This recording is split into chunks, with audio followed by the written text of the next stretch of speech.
All right, I think we're live. We should be live. Yep, we live. Hey, ladies and gentlemen, you guys know how I always There start we go. my videos, so I might as well start my live stream the same way. Good morning, good evening, and good night, whatever time of the day you are watching. I hope it is a good one. Today we have a very special video, and as you guys can see, I actually mean it this time because if you look at your screen, you see we have some very, very, very special guests with me today. We have my family, the Barnes family. I want to introduce them all. Ladies and gentlemen, first and foremost is my best man, my cousin, a hilarious guy. Give it up virtually for Evan Barnes. Oh yeah. I'm about to say I don't get no hand claps or anything. Oh. Yeah. We also have my cousin all the way in Atlanta. So he's spying on the Atlanta Falcons for us, guys. He might give us some good intel tonight.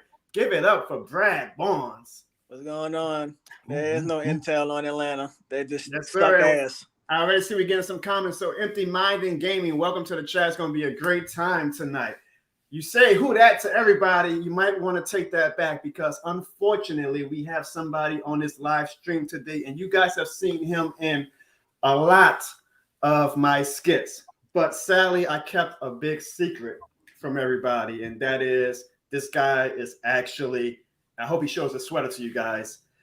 He is a Rams fan, guys. Yes, we have enemy in our territory today.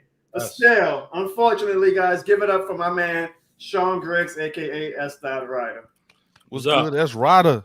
Go 49ers, huh? And today's show, guys, we're going to start it in about 5 to 7 minutes. It is hosted by none other than one of the best podcasters out, not only in New Orleans, but in the whole wide world. I appreciate him so much for taking over my channel tonight so that I can have a podcast finally, where you guys can finally make your voices heard and I'm not just rambling for an hour or two. Y'all give it up for my man, Ziggy the Beast. What's good, y'all? Happy to be here. Ziggy, we got a good show for everybody tonight, right? Yes, sir. We have a good show. We have Ziggy, what's up? Put up that last comment right quick. Please pull it back up. Right, Sean. I want Sean to see that comment. Well, apparently everybody was rooting with us against Tom Brady. Something I don't see any New Orleans Saints. Marcus Lattimore, where y'all at? Y'all getting ready for where y'all at? Bahamas. What y'all doing? That was like rooting for. You know what? I'm not even about to get into it. Let's just keep the show going. You know, just do what you do. I'm not about to get into it. He trying to be cordial. Y'all starting with him. Yeah, y'all starting. I'm gonna start because Saints fans, please. I'm gonna say this throughout the show. Talk your shit to Sean Griggs. He is a bandwagoner. I'm putting him on Jump Street right now. He only joined the Rams when he had Marshall Faulk and Kurt Warner because he didn't want to be like the rest of the city and cheer for his hometown boys in the black and gold. And so he's been running this facade for the past 20 plus years that he's a diehard Rams fan, and he's really not. So make sure in the chat room y'all give him all the shit, okay? And hope that Jimmy Garoppolo once again makes his team look stupid this Sunday. I also have a confession too to the New Orleans Saints fans for Jono Barnes, who considers himself a Saints fan. We actually have evidence of him being a 49ers fan before being a Saints fan. Mute him, Ziggy. Then he sips his tea. He told him some. Mute him, Ziggy. Come on, Ziggy, Ezra. I want you to be like Tony Reali on Around the Horn and start muting people when they make stupid asinine comments. Roger that. Hey, this your platform, so I follow your lead, bro. We're gonna mute Sean a little bit. But everybody, welcome to the chat. I know Saints fans are probably still on an emotional whirlwind because we lost the greatest Saints coach, I think personally, in our lifetime. And you know, if you see the screen, we're all pretty young, so we have about, God willing, 60 plus more years on this earth. Maybe not Evan, maybe not my cousin Evan. He drinks a lot, but I just feel like he is probably, odds are, the best Saints coach we will ever witness in our lifetime. That's not saying that we're never going to win a Super Bowl again and we're not going to be good. I just think that he was that special of a head coach. So tonight's roundtable discussion, which again, we're going to let some of you guys, if you want to come on the show and speak your mind too, we're going to talk about the impact of losing Sean Payton. We're going to talk about who we all believe should be the next head coach for the New Orleans Saints. That's and we're like going to talk about anything and everything in between. If you guys have any questions for me, if you guys have any questions for my family when they make some of their hot takes, shoot, if you guys have any question about the Pelicans, if you guys have any question about the fact that sports betting was made legal in Louisiana today, so I know we are trying to get that money, ask away. But it's going to be a great show. I'm looking forward to arguing with my family, and I'm sure my family is looking forward to hearing from you guys in the chat room and possibly some of you guys calling in. So Ziggy. Yes, sir. Anything you got to say before we start the show in a few minutes? That's about it, man. I just want to say thanks again to you for allowing me to, borrow your platform to host my podcast on, jonobarnes.tv. And it's going to be a fun show. We're going to have a lot of fun. And I'm really interested to see what the Jono... Wait, you have a name for your community? The Jono Barnes? So okay, we're going to work on that. Yeah. The audience. I'll listen to them if they want to. The audience. All right. Well, I'm really interested to see what other Saints fans have to say, because amongst ourselves, it seems like we're on kind of the same page, except as Ryder.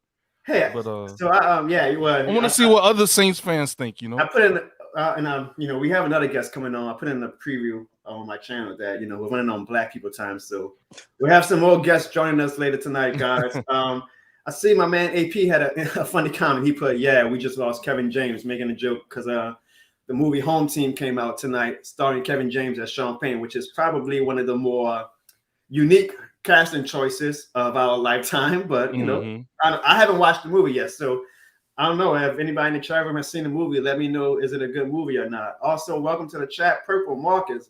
We have Purple Marcus, AP, Pick It and Flick It. So we definitely got a good audience to start off. I think we're going to have a good time tonight. Ziggy, we got some passionate Saints fans in the building. Yes, sir. All right, so we're going to go ahead and we're going to do the countdown, 30 seconds, get to the intro, and then we'll go ahead and kick off the first segment. And y'all enjoy the show. Get your favorite drink. I think Jono said on Twitter the Pelicans game is on, so double casters if you multitask, yeah. So all right, guys, appreciate y'all and see y'all in a few minutes.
There you go, Jono. Kick the show off, big bro. Yeah, geez, Ziggy, thanks for the nice introduction. Huh? I feel professional already. That was a nice introduction. Got the Stone Cold name dropping, everything. Everybody knows I love me some once Stone again, Cold. shout out to another member of the Barnes family, S. Dot, for making that intro for me. He will be on the show later tonight, guys. He's just running on Black People Time.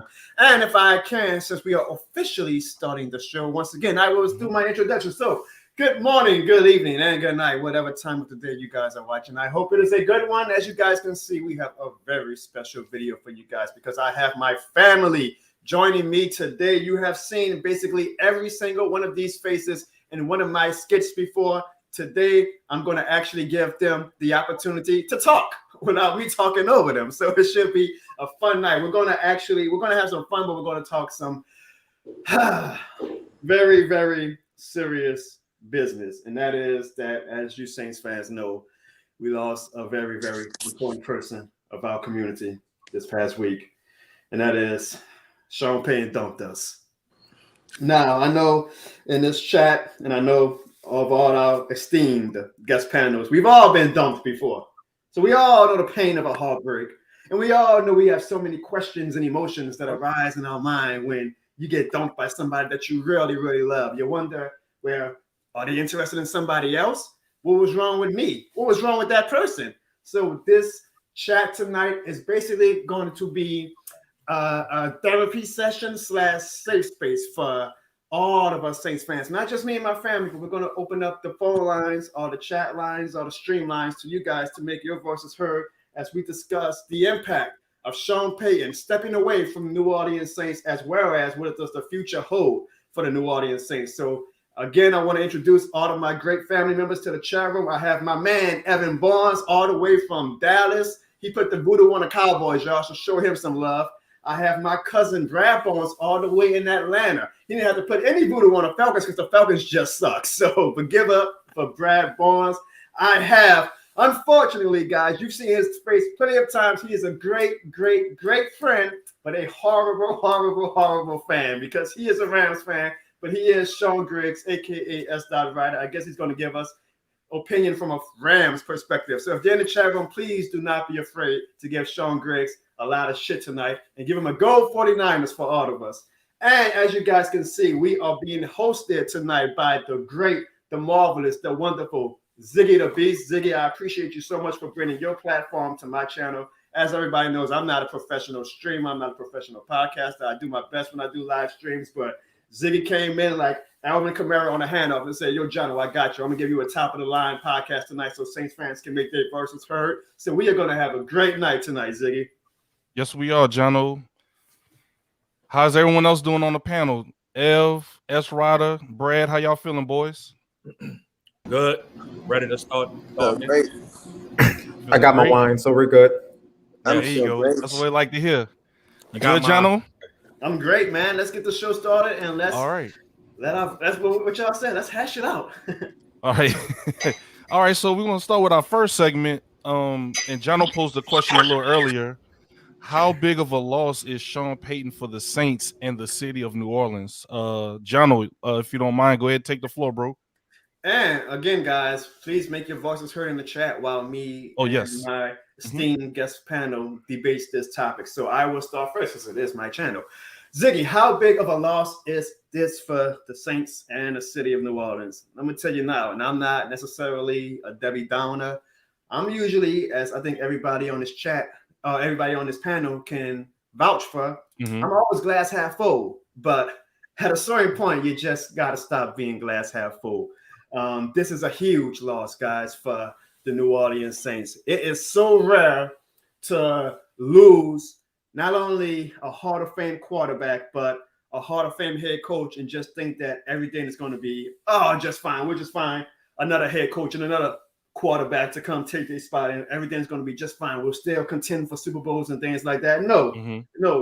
I tell my family all the time, and I think they're so delusional about this, that Hall of Fame quarterbacks and Hall of Fame coaches don't grow on trees. You don't just go outside and say, hey, there's a Hall of Fame coach. Come coach the New Orleans Saints. You know how many teams have gone through multiple coaching staff firings the past 16 years while we had the stability of having one great head coach. So to think that losing Sean Payton is not a big deal, anybody who thinks that will be absolutely asinine. I feel like the Saints, I said this on Tuesday on my live stream, and I'm going to say it again. I think I'm not trying to say that the sky is falling and that we have no shot at being like relevant or contending at least for a playoff spot, but I think we're kind of about to enter that gradual period of a bit of purgatory where, you know, we're not contending for titles, but we're not necessarily all the way rebuilding too. It's a unique spot to be in. I do not envy GM Mickey Loomis at all because I have no idea. If you ask me, how would I play it? I don't know if I would say, screw it, let's just rebuild from the top up and try to find a quarterback for the future and, you know, try to contend in 2025. I don't know if I would say, hey, I'm just going to keep everything the same. You know, maybe we'll elevate Dennis Allen and we'll try to continue to see if we can win with what we have. It's a very, very tough position for us to be in. It's very unfortunate. I'm still honestly a bit angry that Sean Payton basically dumped us because everybody knows my opinion. I think he's going to join the Cowboys in a year or two. But I respect his decision, but the bottom line is this, guys. It is a huge, huge loss. And if anybody disagrees, they're just being silly.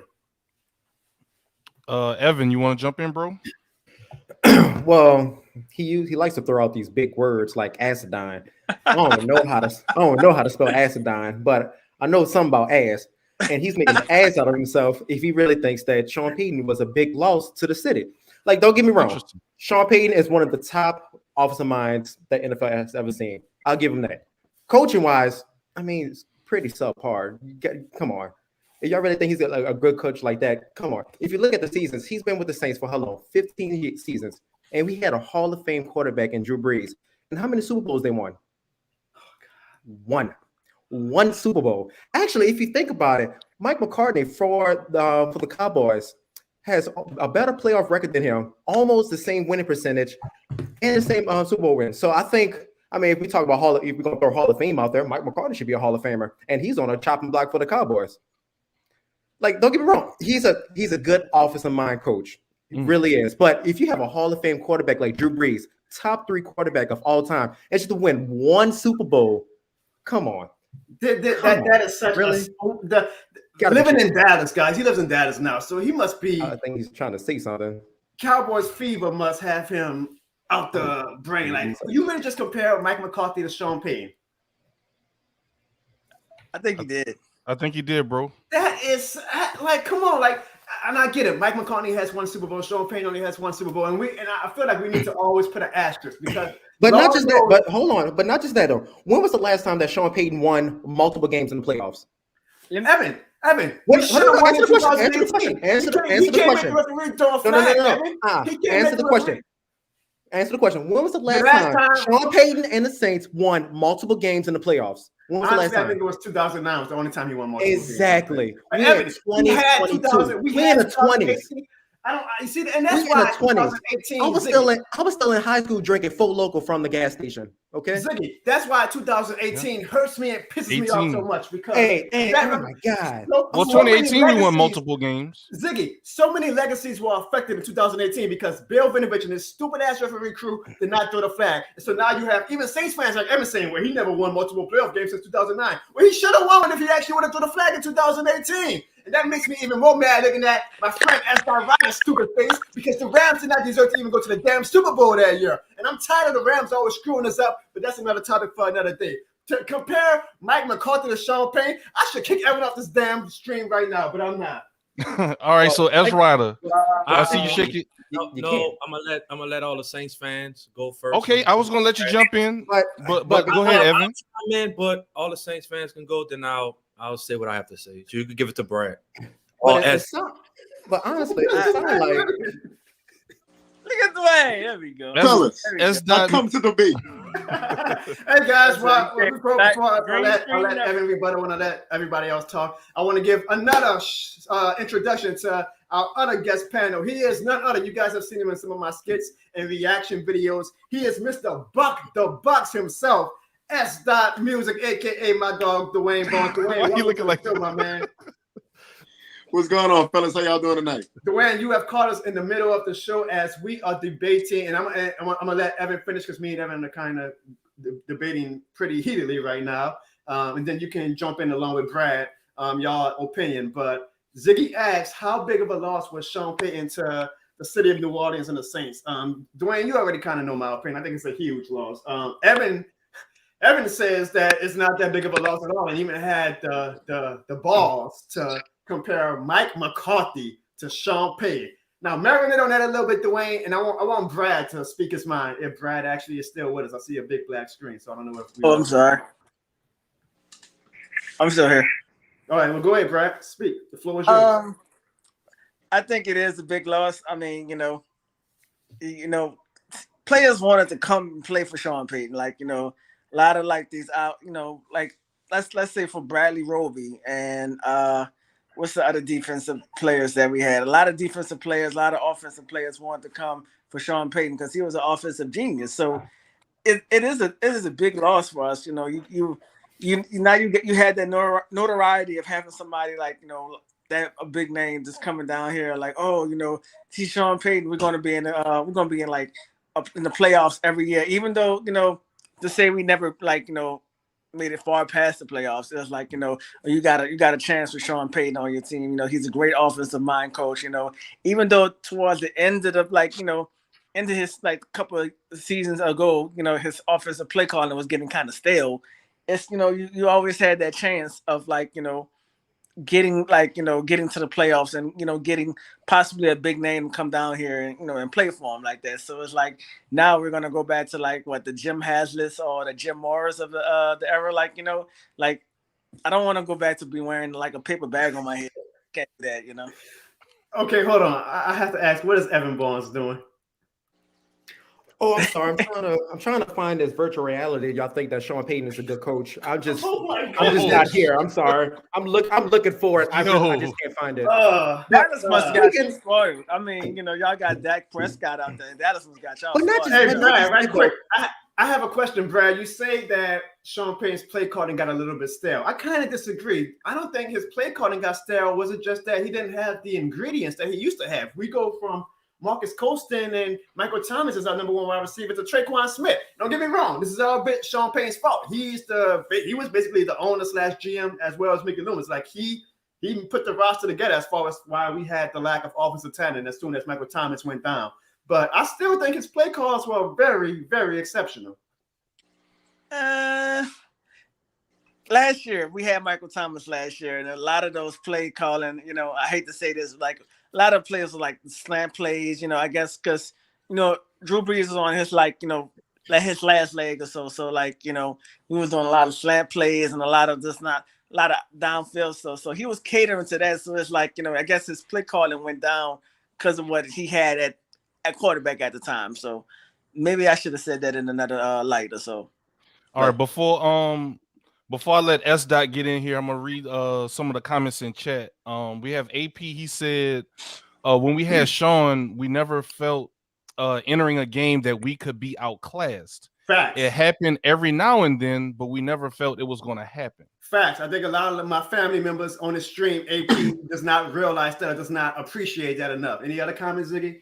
One more from AP. He said, look at Cowboys after Jimmy Johnson. It's been 30 years and they've never replaced him. Facts. Ziggy, that's the problem. With Evan, and I got a bad feeling that S. Dot is going to feel the same way. That you just think that the grass is always greener on the other side. It's not. But we're going to get a rude awakening for that. Actually, this is probably a nice segue for S. Dot to come on, because S. Dot Music, aka my cousin Dwayne Barnes, he was also one of those, Drew Brees needs to retire, blah, blah, blah. Well, guess what happened the year we lost Drew Brees? You see how the quarterback carousel, we went to 5 quarterbacks in 1 year.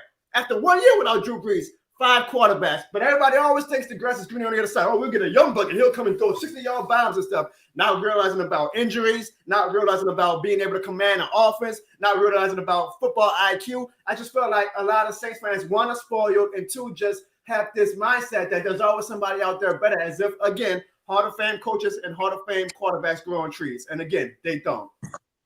And last comment I'll read, and we'll have S. Dot jump in.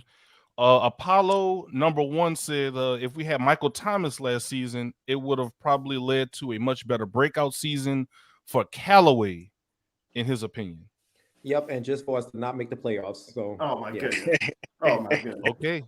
All right, S. Dot, let's get you in here, bro. How big of a loss was Sean Payton for bowing out as the head coach of the Saints? And how big of a loss is it in the grand scheme of things for the city of New Orleans? Sean Payton was very beloved in the city of New Orleans. So how do you think it affects us? I had to sneeze. There was a lot of bull going on my sit break. I want to jump on the Sean Payton thing first. I think that losing Sean Payton is a slight loss.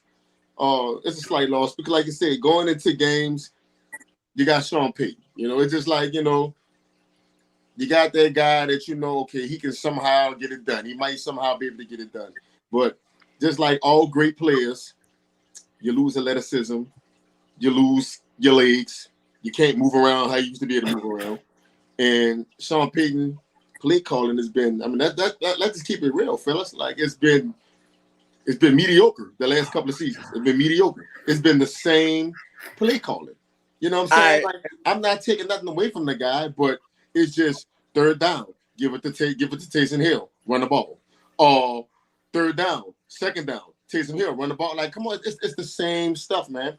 Even when you could go back to the season with Drew Brees and Michael Thomas, like, bro, like it's slants. Kamara has been saving us. You know what I'm saying? If it wasn't for Kamara, we will be a garbage team on offense. Kamara, give the ball to Kamara and let him do all the work. And like, that's not coaching. You know what I'm saying? That's not coaching.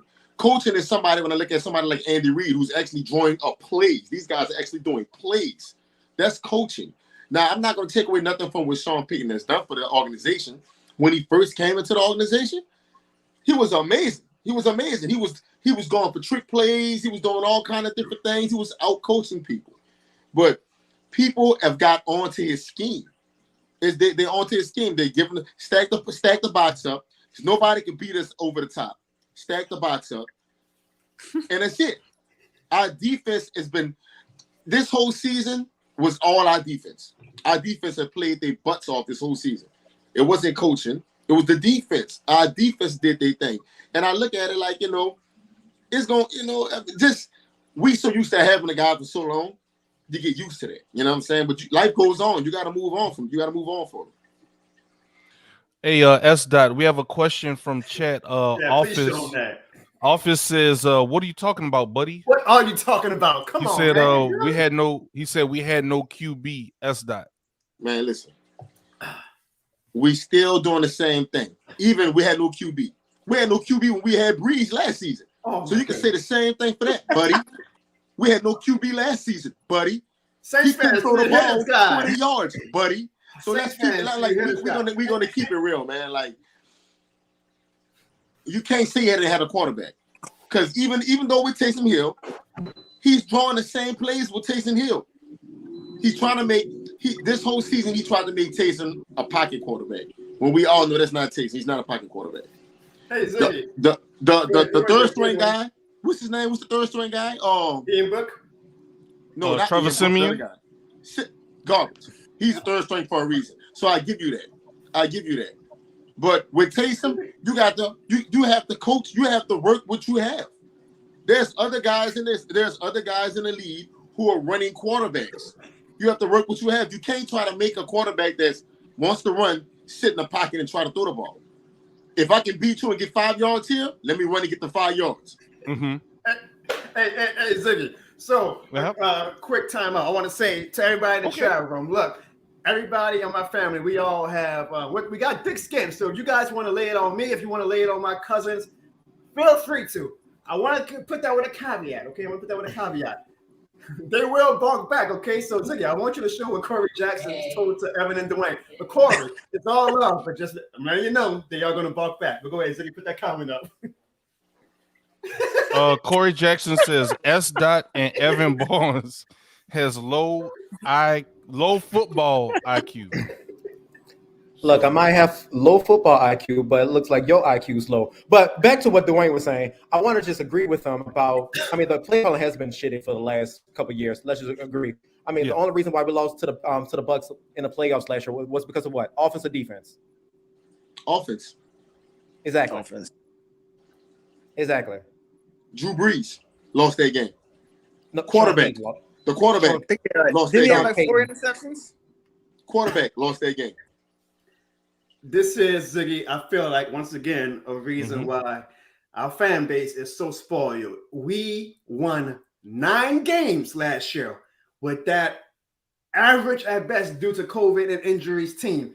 And these guys have the gall to come on my channel and say that Sean Payton isn't with all that. Are you kidding me? We're still a bubble. We're still a bubble team. Ziggy, what coach would have won 9 games with all that talent? And he talking about some, the play calls are next explosive. Who cares? We won 9 games with an average team.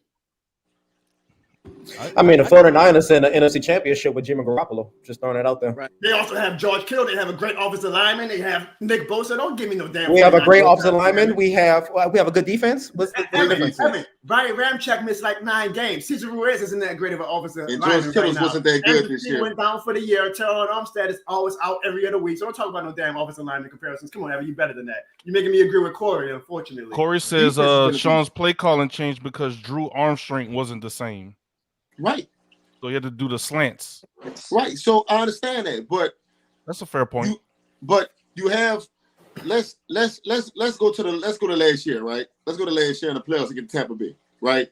You got Drew playing horrible, but Sean Payton that's his buddy, that's his best friend, that's his guy. He's playing horrible. You put Jameis Winston in for one play. What happened on that one play? Touchdown. A bomb touchdown. Dude, if I got a quarterback who I know and I have weapons, I have Emmanuel Sanders who can get downfield. Let me switch it up every once in a while. So now your argument is to bench Drew Brees in 2020? That's what you were saying? If he's playing like that in a playoff game, yes, I gotta bench him. I'm sorry. I gotta bench you. You can't get us to the promised land right now. I have to bench you. All right. We need to get Ezra in.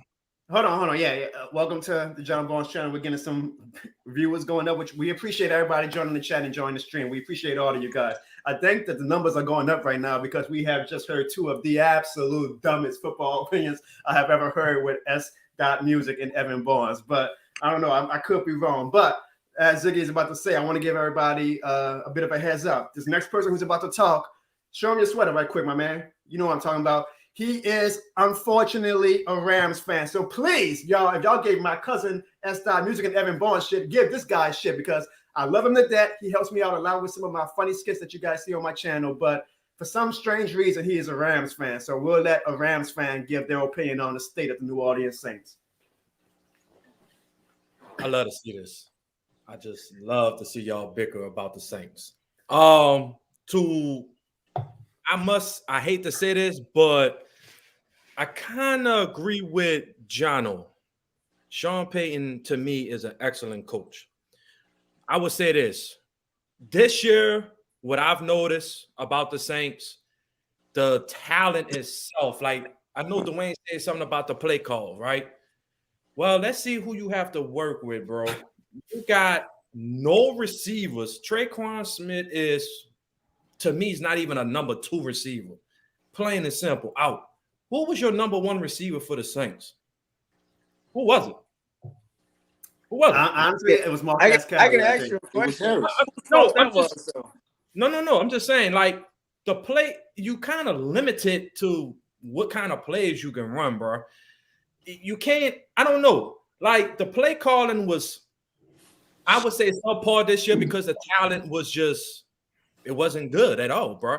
But to say Sean Payton won't be missed, let's just I got to remind y'all, and like I said, I'm a Rams fan, but let's not say Sean Payton's not a great coach because look what he did when Drew Brees got hurt. What that was 2 years ago? Correct me if I'm wrong. 2 years ago when y'all played us week 2, Drew Brees got hurt with the finger, right? So everybody was like, oh man, Drew Brees, done. He won, 4 games in a row with Teddy Bridgewater, bro? No, I'm sorry, that was 5. All right, making my point even more better. Even better, huh, Sean? I can't believe a Rams fan is the one making the most sense. Wait, are we really listening to this? Right? Sean Payton. This the same man that cried when Jeff Fisher got fired. Like, we listening to this man?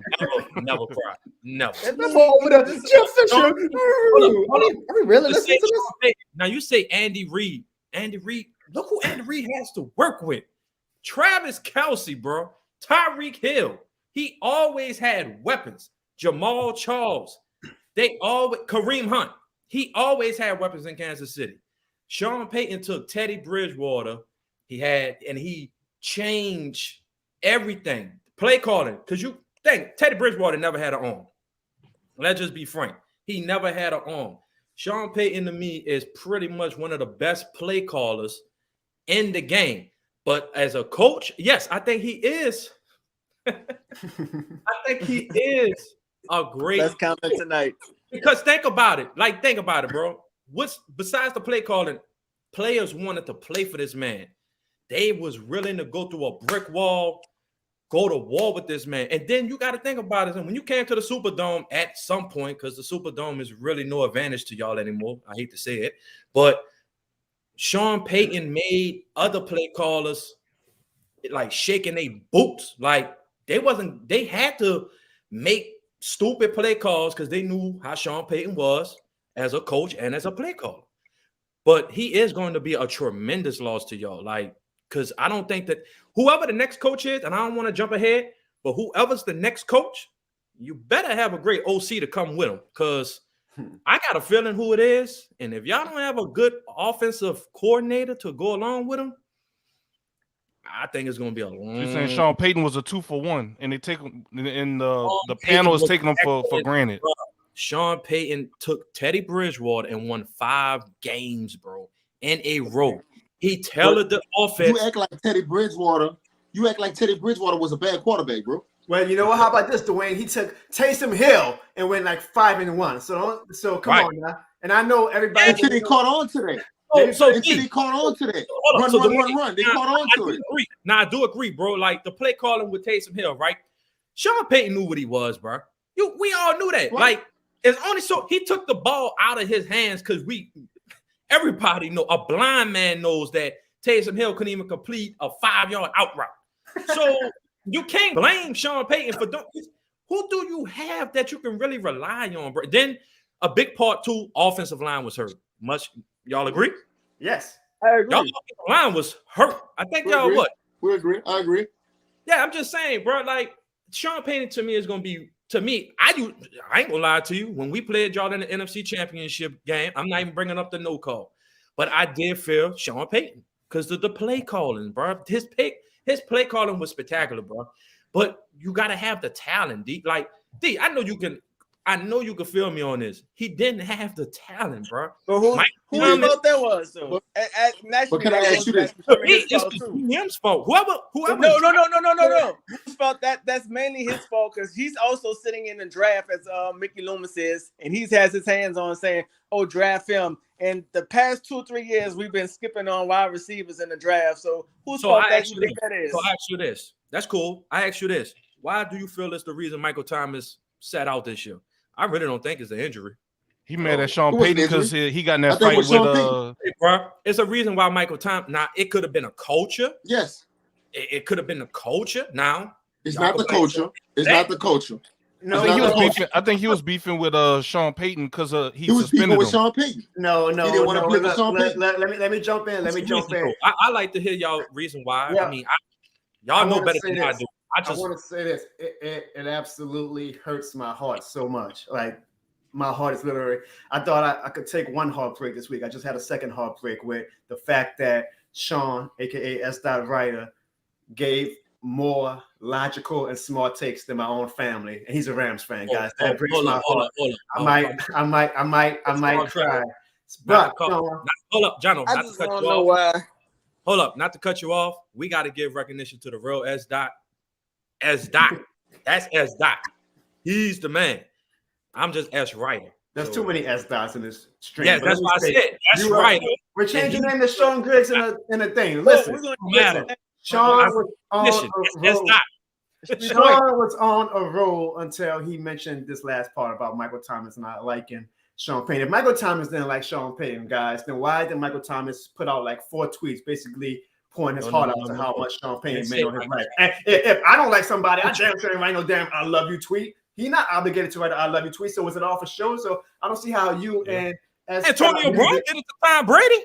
Antonio Brown did it to Tom Brady. What are you talking about? Antonio Brown is bipolar. That's a horrible comparison. And 2, Antonio Brown is like Tom Brady. Sean, come on. You think Michael Thomas is? Antonio Brown. Your ankle hurting, and next, I'm coming back, and then, setback. Bro, it takes you that long.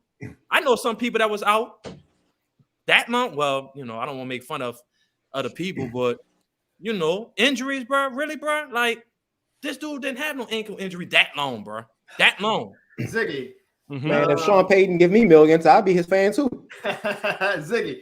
As a moderator, my man, a great moderator, by the way. Can you please put up some of these comments that we got? Yeah, I just wanted to make. I wanted to let y'all. I didn't want to step on anybody. I want my family to see these comments. So put. All right. So we got Clarissa B. She said he's a diva. Talking about Michael Thomas. Right. Corey Jackson said the dome was the most lit when we had our best offense. As the offense got worse, the dome crowd got worse. That's because of the crime. That ain't got nothing to do with football. Right. AP said, although according to Teron Armstead, Carmichael and Sean alternated quarters often, and sometimes Carmichael called entire games. So that's a comment that was directed at S. Ryder, and that is he's saying that Pete Carmichael would be our offensive coordinator. That's right. So how would you feel about Pete Carmichael as our offensive coordinator?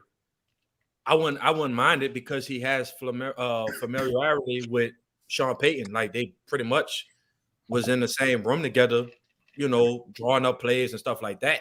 Me personally, though, I would like your boy from Kansas City. And I see the comment with the hold up before we get it's gonna to be 7 games Sunday. Put it back up. Put that comment back up. It's gonna be 7 games Sunday. At the day, though, that same person was rooting for us. That's the reason why we did what we did, so you can stand. Oh, so y'all lost on purpose, huh?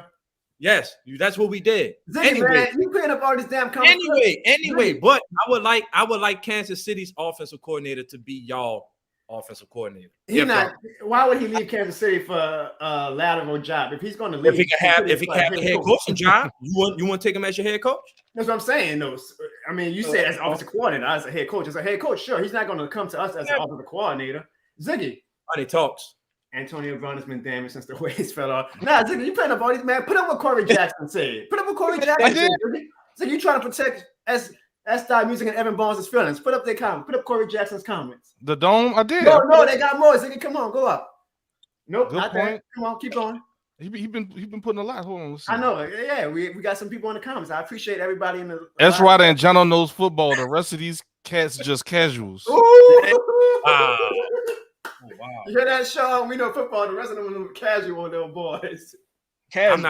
I'm not a Saints fan, bro. I'm just speaking as a football player. I understand. I want S. Music and I want Evan and Brad to respond to that comment. I understand. Corey sound like he'd be the one to be playing Madden on rookie mode or something. That's what I'm getting. He'd be like, yeah, man, the scene's all good. He got on rookie mode and it's still 21-7. Wow.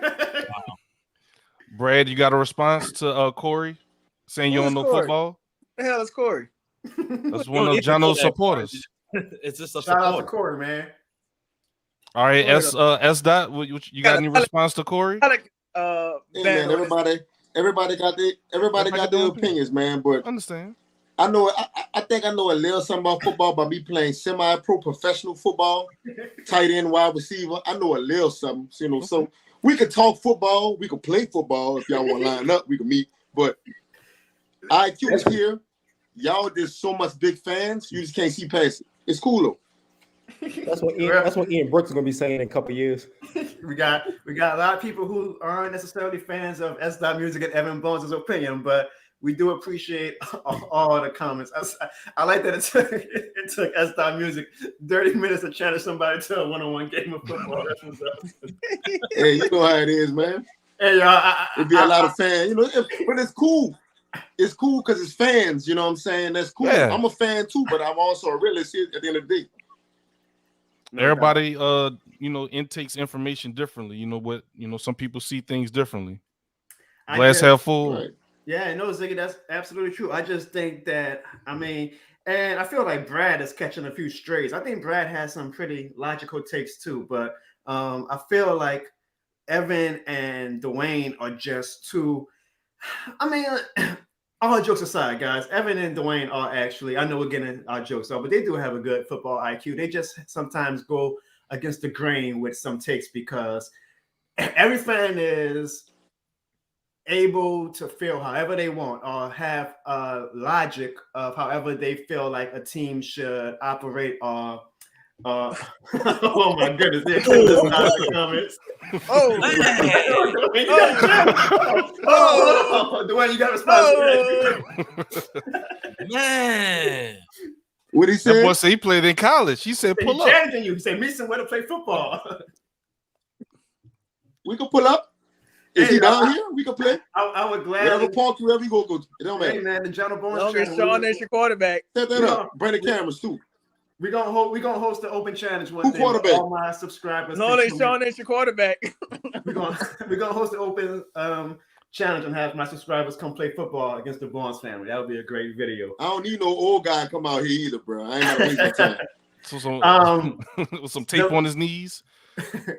Hey, but we didn't answer the second part of this question. What does Sean Payton's departure mean for the city as a whole of New Orleans? I mean, yeah, you know, man, they had people in tears, bro. No, I get it. I get it. Sean Payton won us a Super Bowl. Everybody on that Super Bowl team is going to have. Listen. That's why. Listen. There is no Super Bowl in the near future. That's why they're crying. They had people in tears on the news, bro. There's also no Super Bowl in the Rams future. So, Sean, you might be crying. They are still crying about a call that they still could have won the game, bro. You're right. You're right. Y'all still scored. No. It don't matter, though. What have y'all? So y'all keep blaming the Rams game, right? Y'all keep blaming. What happened to the Minnesota games, bro? Explain that to me. We killed the Rams in 2008 for their right, and who won that game in the NFC Championship? The referees won. The referees won. So who won against the Vikings? He said right. So he's acknowledging the Rams did. Sean, you saying all this? No. You're not answering the question, bro. Mm-hmm. Go ahead. You keep bringing up the Rams. Case Keenum and Diggs. What was Marcus Williams doing? Then y'all let Kirk Cousins, who is trash in primetime games, throw a winning pass to Kyle Rudolph. I apologize to all my subscribers for letting this Rams fan in. Unfortunately, he always goes on this little ramble about the Saints playoff losses. Yes, Sean, we know that we've been hurt the past few years. The question, Sean, was Sean Payton's how would it be in the city of New Orleans? Ziggy, there's football and there's real life. Like, I'm as a football fan, I'm sad that Sean Payton has lost, but my life goes on. Sean Payton doesn't pay my bills. Sean Payton doesn't, do my 9 to 5 or whatever like that. So, life is going to go on. We're going to try to hopefully embrace this next coach. I would say that's probably the biggest thing about losing Sean Payton is that he embraced the city of New Orleans. So it backfired a lot. It backfired a lot on him. I'm about to say, because we didn't get that. We don't get that. He embraced our pettiness. He embraced the trolling that us Saints fans like to partake in. I mean, y'all subscribe to my channel. Did the choke? I troll in Atlanta with the choke. He did a scold right before. Oh, no. He definitely embraced New Orleans. You remember that bounty program he did? Oh, yeah, he embraced New Orleans already. So we're losing like some spirit because I don't know if our next coach is going to have that same fun and entertainment value that Sean Payton brought. But from a day-to-day life, I mean, life goes on. It's not like, you lost, that's my opinion. I don't know if anybody agrees with this. I don't know, Jono. You stick up for Sean Payton so much. I'm surprised you're not fucking painting a picture in the back of Sean Payton or something. Like, jeez, man. Is he like behind your computer screen with like flashcards, like telling you what to say? Like, god damn. I just appreciate greatness, Evan. I see. Trust me. I see your appreciation. It said Sean Payton bought a billboard outside of the Falcon Stadium saying 28-3. Hey, I can't lie, that's funny. Did Sean Payton do that? I didn't know that. Actually, I think that was one of the guys. According to Apollo. Matt Bowers or something like that. Yeah, but what Sean Payton did do is after 2018, he wore that Roger Goodell clown T-shirt. That is, that was and that's the type of stuff that I just absolutely loved as a fellow, guy who likes to have fun and troll opposing fans too. So I'm pretty sure, like, if it's Dennis Allen, if it's Brian Flores, if it's Byron, whoever as our next coach isn't going to be as petty as that. So that's what we're going to lose. We're going to lose some of that, and that's satire that, it's Mardi Gras season. The city is known for satire. Sean Payton embraced that out. Unfortunately, I don't think, our next coach is going to embrace it as much as Sean Payton did. And that's a good segue into the second segment. Before we change it, though, of course we love that what Sean Payton did, but that's not needed in professional football. Oh my goodness, it's really not. Look at Bill Belichick. He doesn't do it all. He doesn't do none of that whatsoever, and he's actually one of probably the top coach of all time of NFL. Just throwing it out there. We don't need no tactics, no like buying billboards, anything like that. So, Evan, you're one of those people who probably voted for the taunting rule in NFL, huh? Mr. No Fun League, who you are. You muted yourself, F. That's a good thing. There's no point for that. There's no point for that whatsoever. I'm hoping our next coach is very stern, serious, don't play no games. What about Sean Payton? Remember the rules? Put his mask on during follow COVID procedures, Unlike what about dancing Payton? Dancing in the locker room with the players, doing the Sean Payton dance? I gotta disagree, I gotta disagree. I feel that what Sean Payton brought to the city was he brought a lot of culture into the locker room. He sure did. How many Super and Bowls that's we what have to you show gotta for give it? him. Like you can't hate him on him. Sure. But how many Super Bowls we have to show for it? You're right. You're right. Exactly. Evan, you keep going to Super Bowls as if like there's a ton of teams with Super Bowls. Like there's only like maybe 3 teams who have sustained success. So you can't keep going to Super Bowls, my man. We got a Rams fan over here, and they at the top of the mountain right now. Guess how many Super Bowls they've won in the past 15 years? 0. So we can't keep going to the Super Bowl. At the end of the day, that's what everybody cares about, because Sean Payton wasn't with our team for 15 seasons, and we think like, oh my God, Sean Payton, Hall of Fame coach, Drew Brees, Hall of Fame quarterback. We have multiple Super Bowls, and we have one. Oh, that's one more than like 5 other teams, Evan. It's just honestly, one. I Carolina been to the Super Bowl more recently than us. Tampa Bay. How many did they have? How many do they have? How many championships do they have? I'm just saying. It was time for us to move on for Sean Payton a long time ago. Oh my goodness. Long time ago. Okay. And all about he was a coach for the Saints for so long because he won a Super Bowl, and that's it. Okay. Do we That's lose that music? I think we lost him. I think Office Willie Jackson kicked that out of the chat. I kind of want to like go back what Jono was saying, but like if you look at Peyton Manning, how many Super Bowls Peyton Manning has? He has 2. And he was with the Colts for at least about 10 years or so, and more than that. Every time he ran. Why do you think Sean Payton trying to go to the Cowboys? Duh, come on. I'll do the same thing. Really? Hell yeah. What? We got Dak Prescott, Zeke, Amari Cooper, CeCe Lamb, Michael Parsons. Let me get on you on this. Zeke is washed. So don't think Zeke is and we got Paula. He's washed. Right behind him. But I take it this. I like Sean Payton. I don't have nothing against Sean Payton. I like Sean Payton. But if Sean Payton go to the Cowboys after he leave us, my feelings for him is completely different. I agree. That's not music. I agree. Like completely different. And I say this. Like again, I'm gonna use the analogy. Sean Payton basically broke up with us. We were his wife, and he's been flirting with the side chick the whole time at the same table with the wife. Dwayne, you've seen the movie I Think I Love My Wife with Chris Rock, right? Right. It's the same scene when Chris Rock was with his wife, but him and the side chick was like eyeballing the hell out of each other. The side chick's the Cowboys, the Saints are the wife. Sean Payton was like, yeah, I got a hot wife. She's stable. Kerry Washington did look good in that movie, though. No, don't get me wrong. Exactly. I'll be looking at it too. But that's what that I feel is what's going on, is that Sean Payton is like, hey man, look, I want this hot piece of ass right here, so I'm going to leave the stability of my wife so I can go pipe this down. I feel like if he does leave, bro, and he does somehow make it to the Cowboys, I feel like, man, it was a KD move in basketball. It was a chump move. Like when he went join Golden State, it was a chump move. Like you had 3 years left on his contract, right? And he still got championship rings to show for it. That's all I'm saying. But what if you go to the Cowboys and don't mean nothing? Oh, he will. And Dwayne, if he goes to, he will. Dwayne, so Evan's calling me like this Sean Payton stan or whatever. I will be cheering my ass off against Sean Payton whenever he goes to the Cowboys. Now he might go to like the Chargers because he might be like, screw that. I want to. If he goes, if he goes to any other team, I'm fine. But if he goes to the Cowboys, because we know before the Cowboys was recruiting him, Jerry was trying to get him. Yep. And if he goes to the Cowboys, it was a plan the whole time. Yeah, but absolutely. Now, me and S. Music, we agree with that. And I feel like, and again, you know, everybody has their right in their personal life to do what they want to do. Nobody should be feel obligated to stay at a certain job for 16 years. Long knows nobody. When you got 3 years left in your contract, yes, you do. Well, yes and no, Dwayne. Again, but I do feel that, you know, and that's actually like, Evan, the reason why it kind of hurts me that I'm like champion so much for Sean Payton is because y'all opinions are so damn asinine. I'm actually mad at Sean Payton, my brother. I'm mad at him because I know, like, I could not even watch his press conference on Tuesday, and I wanted to cry, like I wanted to be emotional, but I was like, throw that asinine word at me one more time. I did. I don't know what that means. He giving it one more time. Ain't nobody want no damn king cake.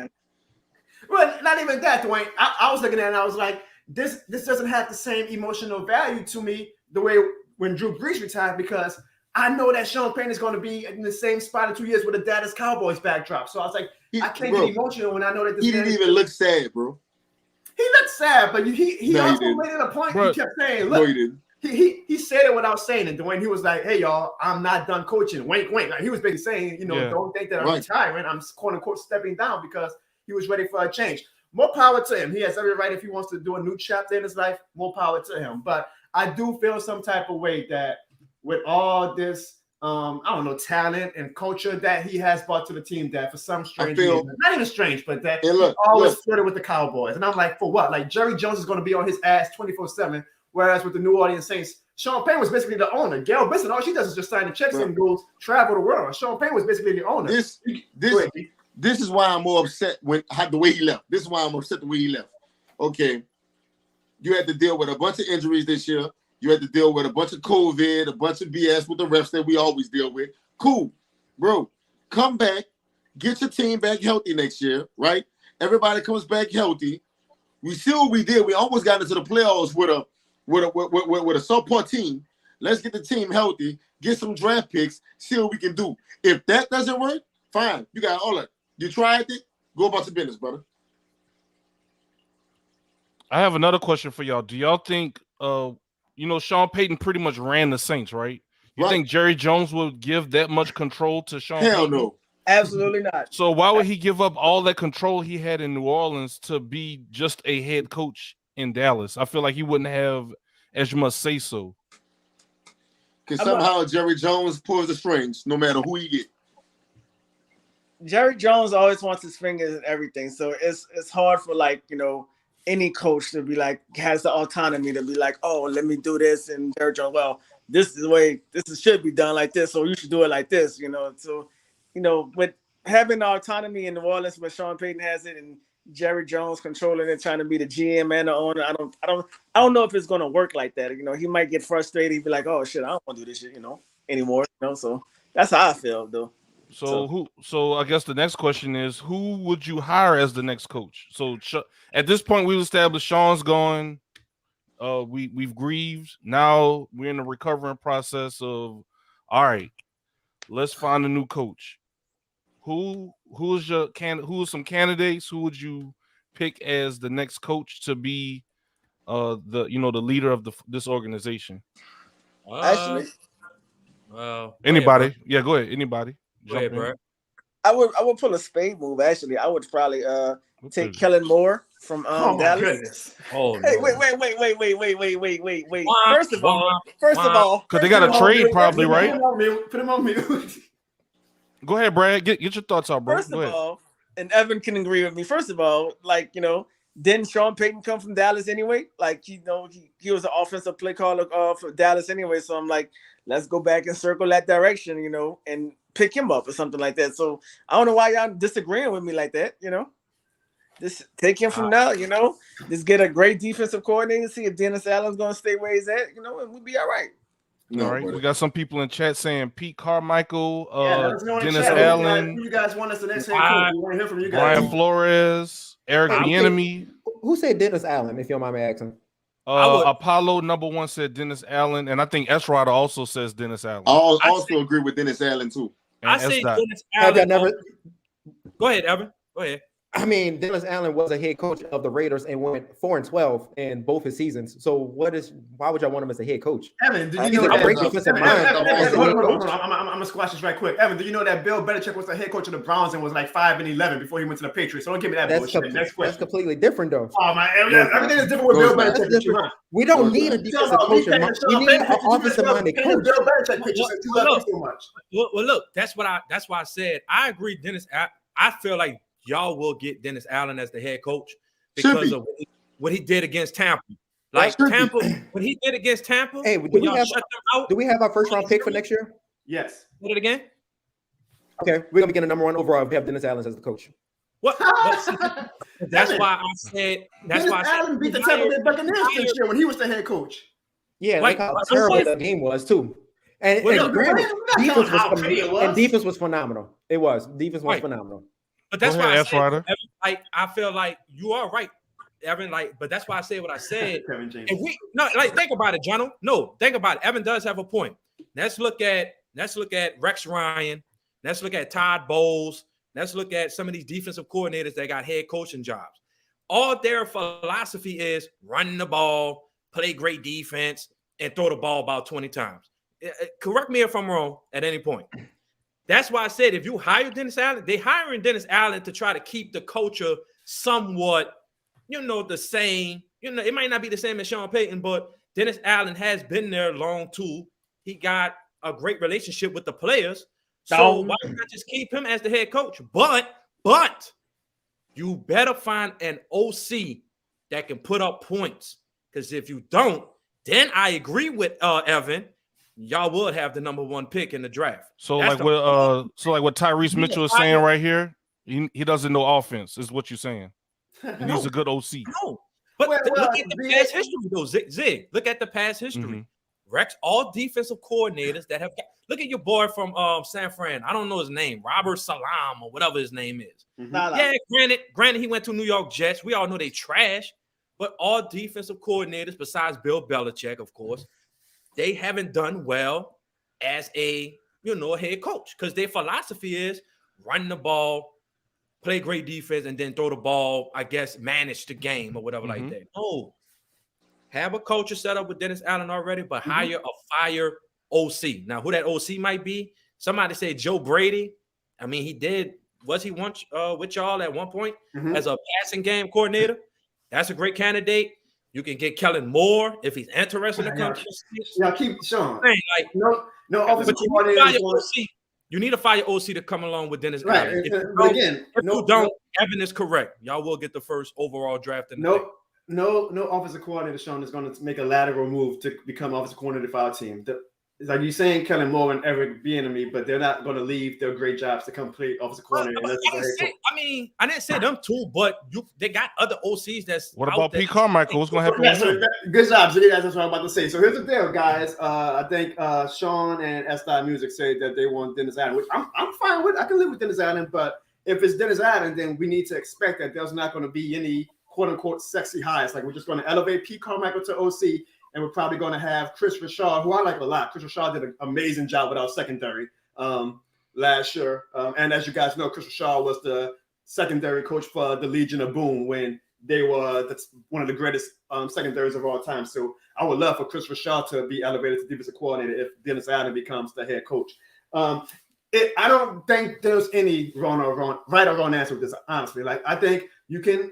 If you feel like you want Dennis Allen, who's shown that he can build an amazing defense with our team, and you want to keep that stability and what's left of the culture that Sean Payton and Drew Brees left with him and our staff, I'm good with it.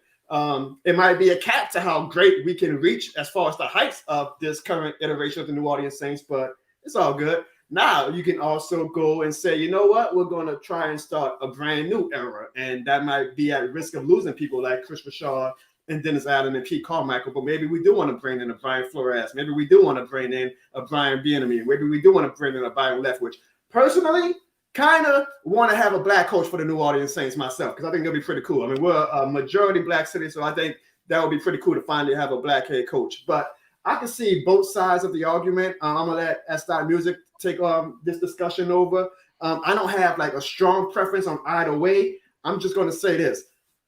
When Mickey Loomis hired Sean Payton, I was like, who the hell is Sean Payton? So whoever Mickey Loomis hires, I trust that he knows more than me. It's up there, man. Like, I wouldn't mind Dennis Allen because he knows the system, he knows the players, and they rock with Dennis. But and John, I mean, I wouldn't mind having a black quarterback. I mean, a black head coach either. But am I? Do I believe in Brian Leftwich? I don't know. You know what I'm saying? What about Brian Flores? That's that. From I don't really know Miami. too much about him. I don't really know too much about him. So I don't know, man. Like right now, like just like what Jono said, man. Like when he picked Sean Payton, nobody knew what the hell Sean Payton was. So I give him that. I don't agree with Mickey Loomis a lot on a lot of stuff, but we'll see. Brad? Oh, Brad. No, Brad's answer was Kellen Moore. Okay. Of course, that's the best answer. I mean, Oh my like God. let's to add to my point. Let's look at the coaches that's in a championship game right now, and I hate to say the Rams, but what's his name? What's his face name that plays the coach for the Rams? It don't matter. I don't care. He don't matter. Shut up. Kyle Shanahan. Kyle Shanahan, he's an offensive coordinator. He was an offensive coordinator at one point. Now he's the 49ers head coach. Andy Reid, I don't know if he probably was he's an offensive minded genius, you know, and the coach for the Cincinnati Bengals. I think he was an offensive coordinator as well. If you see that pattern right there, most of those offensive coordinators got those head coaching jobs, and look where they are now. It's the NFL is a head coach. It's an offensive coordinator. I mean, it's it's catered to offenses. So you want like a savvy offensive coach to like lead you. You know, you can always get like a Dennis Allen or a Chris Richard on your defense and be like and call it a day. But you wanna kind of start with that savvy, smart offensive mind coach. You know, so that's a very acceptable. That's fair. Yeah, but that's my question is, what makes Kellen Moore so special then? Like for all that, then why can't we just hire Eric Bieniemy? Is it because he's the Cowboys? I mean, I know anything with the Dallas Cowboys, suddenly your value goes all the way up because you did it with the Cowboys. So now you are hitting the pack of everybody else. But I don't think Kellen Moore has done anything that special for me to get. Brad, no offense. I like your answer. I accept it is an acceptable answer, but does Kellen Moore even fit your personality in New Orleans? Like, he don't even look like the type to think about it. The head coach of the New Orleans Saints, Kellen Moore. I don't even think y'all guys would be fit to go to war with him. He don't look like that type of coach to get the team, like, get him ready for, like, game days or whatever, bro. Like, you need a coach that's going to come in there and really be like, yeah, like, I'm with y'all. Ride like a Mike Tomlin. Yes, somebody like that. Yeah, players coach. Yeah, players coach. Kellen Moore, to me, you're right. But, I mean, I don't know, bro, because just because you was a great right. Even because you was a great offensive coordinator don't necessarily mean you could be a good head coach neither, bro. Like, wait, are we talking about Kellen Moore or Sean Payton? Kellen Moore. Oh, wow. Y'all, please give Evan a thumbs down in the comments for me, please. If you're in the comments right now, give Evan a thumbs down. This guy repeat that again, dog. That was a great statement that he just said. Repeat that one more time, Sean. What was your last comment? Your last comment. What you said? I just said Kellen Moore is not a player's coach. I mean, a player's. You say he's a great offensive mind, but not a good coach. Great offensive mind, but he might not pan out to be a great head coach. Yeah. Did you have the same about the Rams coach? I mean, he looks like he's about 12, you know. But think about it. We've been to the playoffs a lot too, bro. Sean McVay is an excellent coach.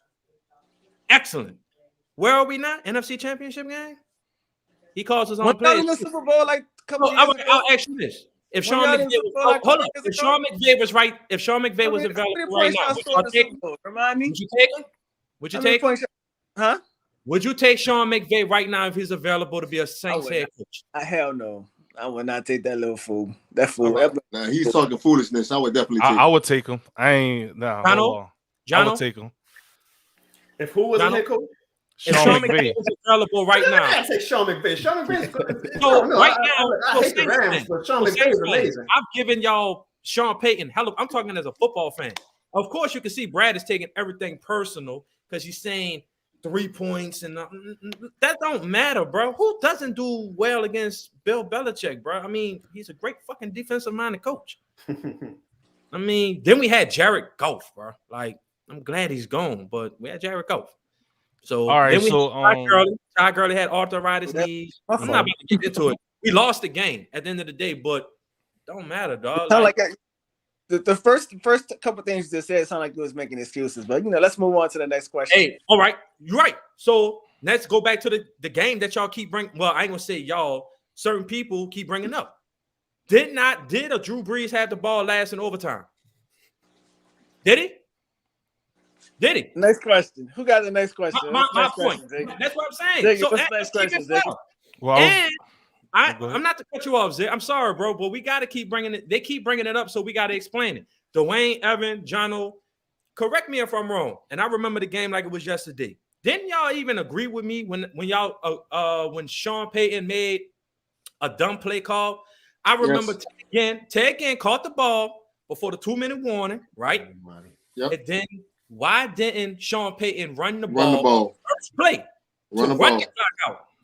That's all you had to do. And we wouldn't have had no timeouts left. Now, John was going to say, well, the scheme of things and whatever. You are fair to your opinions. But we only had one timeout, and all you had to do is run the ball. Bam. Game probably would have been over. We probably would have had about 10 seconds left. Granted, I went into overtime, right? Who had the ball last, bro? Drew Brees? Like that Drew Brees? So every time Sean S. Ryder goes on these rants about what the Saints should have done in that Rams Saints NFC Championship game, he just basically sounds like a guy who know he committed the crime but has every alibi on why he wasn't the perpetrator. Christine Connolly says, Ryder, shut up. You don't know nothing about Rams. Yes, thank you. Never do anything. Shush. Oh, wait, Ziggy, I got a super chat from my man. And we got a super chat, $5 from Calvin 14. Every time we get a super chat, guys, every time we get a super chat, me and my family are gonna raise the roof. So come on, y'all, please. To answer that. Hold on, Calvin. Thank you so much. Go ahead. Hold on. This person gave $5 out of their pocket. So I have to stop the show and we will read the comment. Calvin 14 says Eric Bieniemy been to what 4 straight AFC championships calling plays for the Chiefs.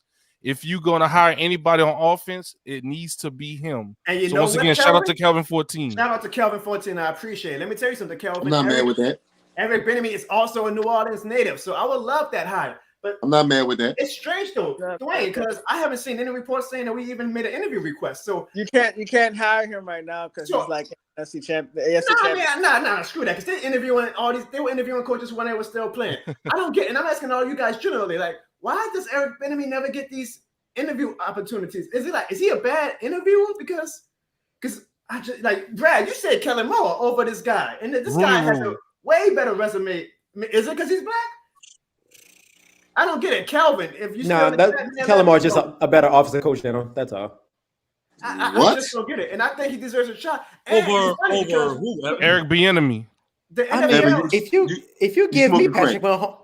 If you give me Patrick Mahomes, I could call plays for him right now. Because, Evan, that doesn't stop these people from hiring the Rams as a coordinator. So how come Eric Bieniemy has to take a hit for having Patrick Mahomes? I don't get it. I don't like it either. Somebody still gotta draw the plays up, Ev, and get the plays out there.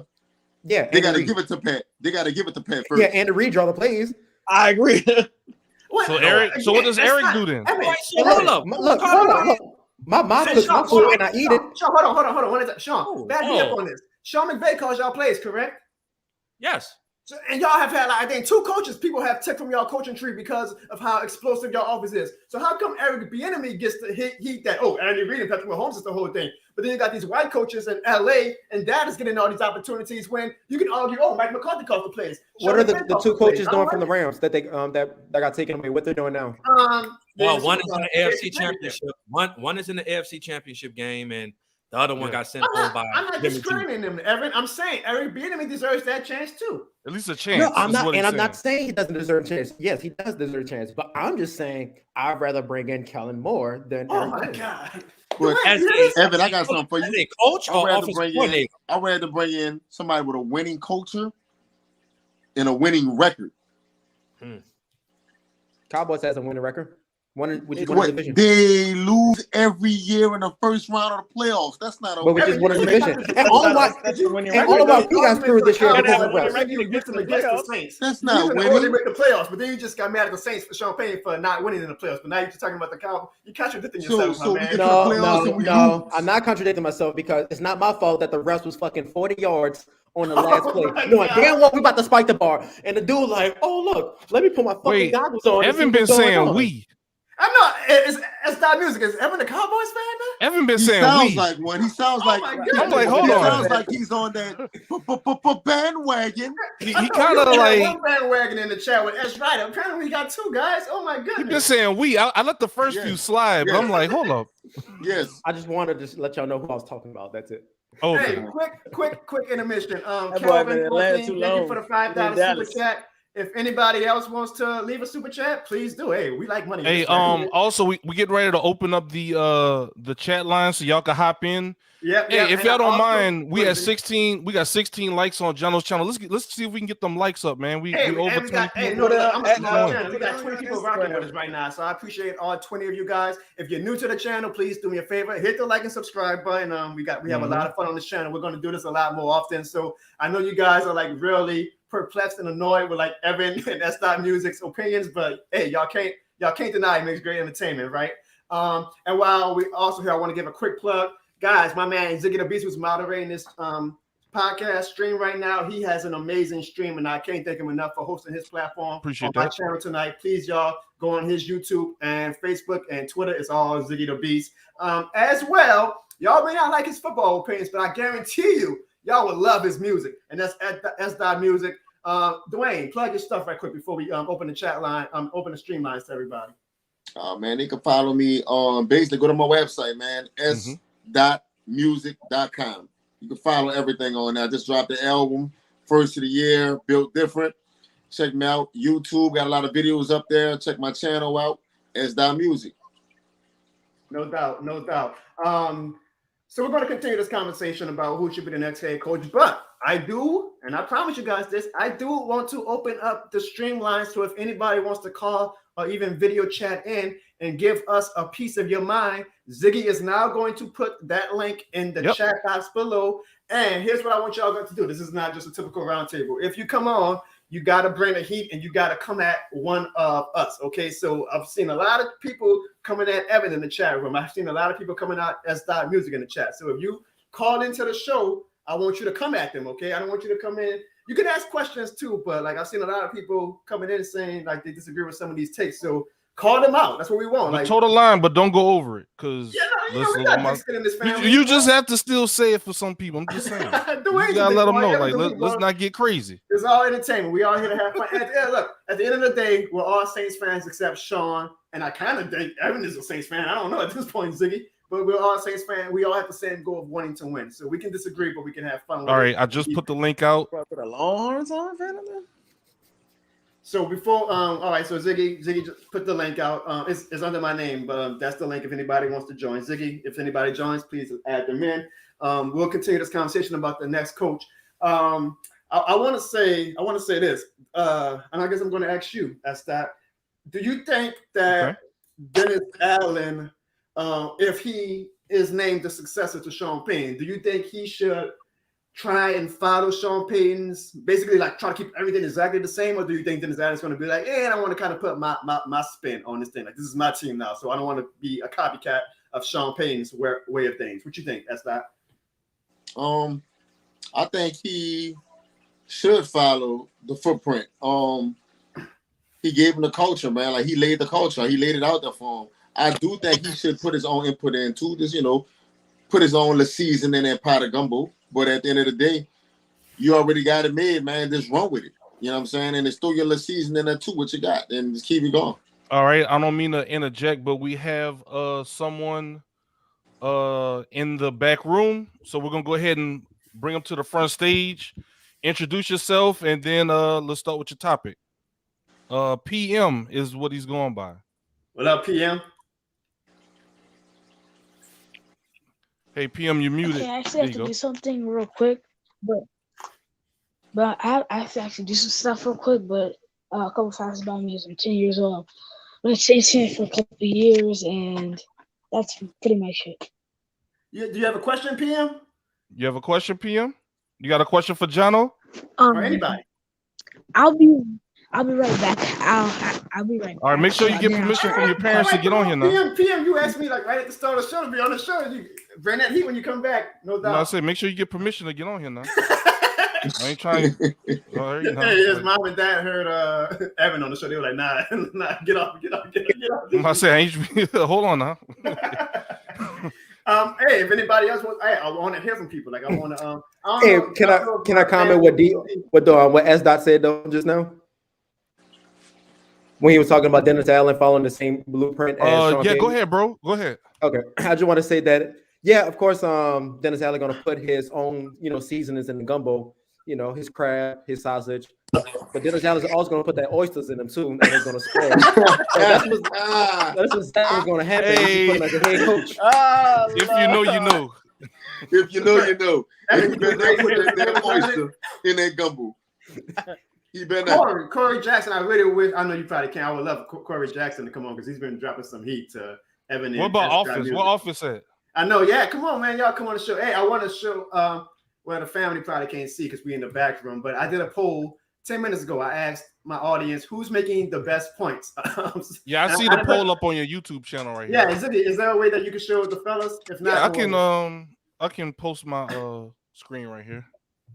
Do that. I want them to see the results. I didn't make myself an option because I knew I was going to win. It looks like right now S Rider's winning in the poll right now. Go ahead. S Rider, the Rams fan is winning. Are you kidding me? That's a lie. So what's the percentages, Ziggy? 50% S Rider, 30% S Dot, okay, 10% Ev, and 10% Brad. Damn, Brad, 10%. I'm speaking as a football fan, bro. So S Dot Music has all these people coming at him in the chat, but he's in second place. That's what's up, S Dot Music. Hey, bro, people love to hate. There you go. It's right. I'm trying to show people. I don't know if I can give it to everybody. Oh, there we go. Y'all see it? Y'all see the poll? It just shows the lack of football IQ in whoever's watching this. Oh, wow. Oh, wow. No, don't come at I'll be back, like that, Evan. Don't come at my audience like that. All right, so if nobody else wants to call into the show, and we did have somebody calling, but I think his mom and dad said, fuck that. They said, what are you doing? I have a question for everybody while we're here. And this is a passionate discussion with Saints fans. Who do y'all think? Wait, hold on, John. I'm sorry to interrupt. We have a super chat from Austin. Everybody raise the roof. Yeah. Super chat, raise the roof. From Austin, he said, we all know that DA will be the head coach. And who do y'all think the DC will be? Rashad? All right, yeah, we'll go down the list. So Sean. Go ahead, S. Ryder, what you say? I like the points. I think Jono brought it up. Chris Rashad will be a great candidate for me as defensive coordinator for the Saints because he does have a great resume from, when he was with the Legion of Boom. So I think that'll be a great replacement because he was with the Dallas Cowboys as well. Even though technically he did shape up that secondary. He was a secondary coach with him / defensive specialist type of coordinator as well. But I think Chris Rashad will do a great job with the talent that the Saints have on that side of the football as far as, defense wise. But that'll be my preference for y'all. All right. What about you, Brad? Who do you have for Austin's question? You're gonna be surprised. Rex Ryan. Oh my God. Rex Ryan? You want to elaborate on that or you good? Because he's been out. That man is a genius. Come on now. We had him already. Was it Rex Ryan or it was Rob Ryan? Rex Ryan. He was the coach. The Jets coach. Yeah. Yeah. Great mind. Ryan brothers, We had Rob Ryan, he was trash, but if we get in Rex Ryan, that'd be great.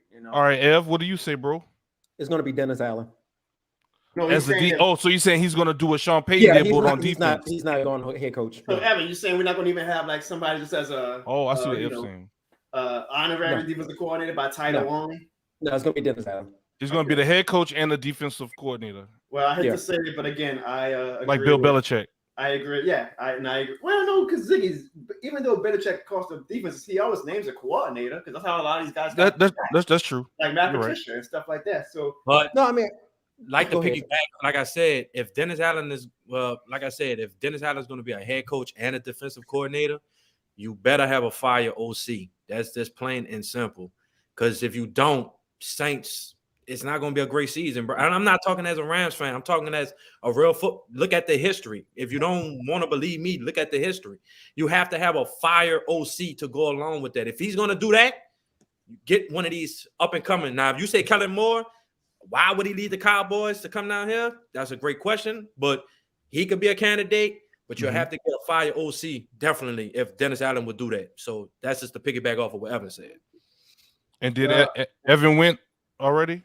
Yeah, he said that. All right. And Jono piggybacked on Evan. No, hell no. I'm just making sure. I'm just want. I was just saying, like I said, if he's gonna do that, you have to hire. I'm talking about a up and coming OC that can be potentially a head coach the following season, like that type of. Yeah, but Sean, that's not the damn question. Follow the question. He said who the DC will be. I know, but man, I was saying that's what no damn offensive coordinators. He asked who would the DC be, and I agree with you though. That's right. I think it will be Chris Rashad. Honestly, guys, I kind of have this funny, I think Chris Rashad is going to be a head coach one day. So. All right, hold on. We got another super chat. Austin again. Damn. Austin again. Right, another $5. I was wrong, Sean. He asked about the OC now. You said, now, what about the OC? So Jono cut S. Ryder off as he was getting to his point. Go ahead, bro, because Jono just cut you off, bro. It's my channel, damn it. But it is. But I appreciate you having me on. I appreciate it. All right. It's all love. Pete Carmichael would be that, like I said, keeping everything. If you're trying to keep everything intact, I mean, Pete Carmichael was with Sean Payton. Now, who designed the plays? I don't know all that, but they was in the same room together, coming up with offensive plays. He knows what's going on. So just to keep everything intact, the terminology or whatever, and he can have his spice of gumbo, whatever y'all want to say, whatever. I think he'll be a good candidate, though. Like, just keep everything in house. Like, it'll be an easy transition, you know. And we're gonna keep going with Austin, but I also want to acknowledge Pick It and Flick It. He gave a super sticker to Jono.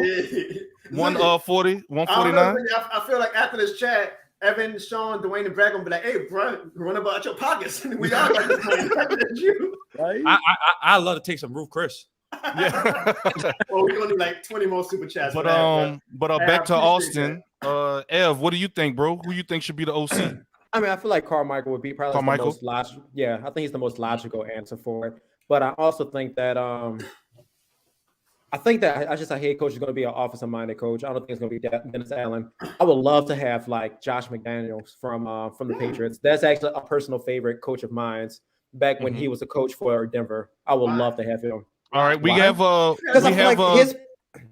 I'm sorry to cut y'all off, but we have two people waiting in backstage, so I'm gonna have y'all run through the make sure we answer Austin's question, and we'll bring some people on.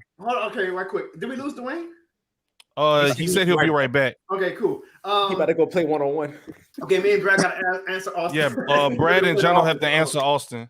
Austin, I think if we keep DA, it's probably we're just going to like then basically just elevate everybody up one notch. So it's probably going to be Pete Carmichael. And I want to say something on my live stream I did Tuesday. I kind of say, Pete Carmichael doesn't excite me. I want to take that back. Thank you, Clarissa B. For the Clarissa sticker. B with the super sticker. Hey, $1. She kind of fine too, y'all. She kind of fine. I should holler at her, huh? No comment. No comment. Man, we got another super chat from Calvin. No offense, $5. No offense to DA, but the league QB.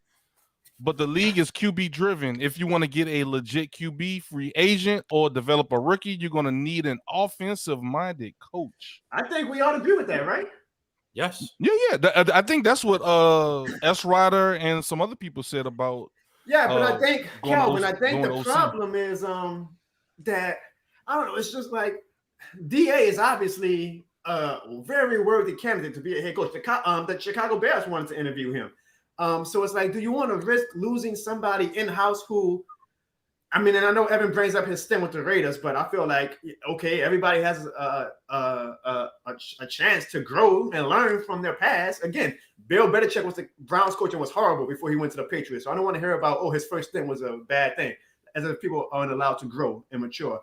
I think that and I feel like Mickey Loomis is going to agree with this. It's just too risky to lose somebody in-house like that.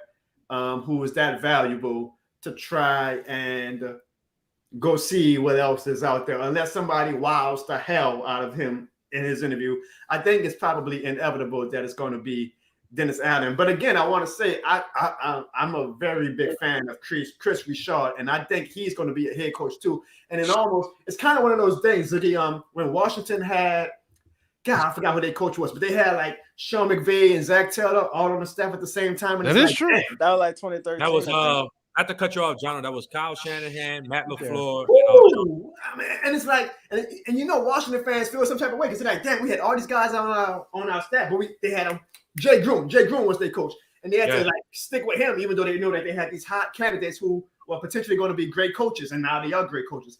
I get a little worried that we got Chris Richard, and he may not be ready yet, but I think he's going to be a great coach one day. Then we're going to be like looking at Chris Richard in 20. All right, Jono. We're bringing in some of your supporters into the show. Ahead. We have Christine Connolly, who told S. Ryder to hush earlier. Now, this is actually a guy named Mike, not Christine. He just uses his fiance's, I believe, account. But go ahead. Oh, okay. I'm sorry. All right. Welcome to Jono's channel. I'm sorry. Who was it? Who was it, Jono? I believe his name is Mikey. Mikey. Welcome, Mikey, to the show. What's up, Mikey? Hey, Mikey, you are live with Jono Barnes. Yeah. What's up, man? How you doing? What's up? What's up?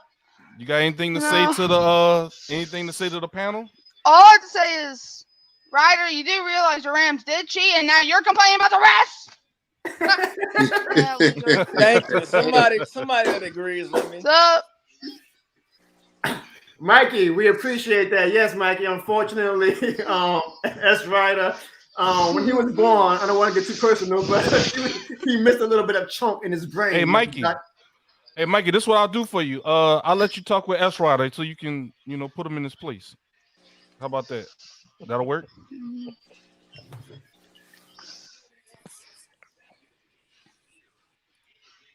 Go ahead. The floor is yours, Mikey. The floor is yours, Mikey. Go ahead.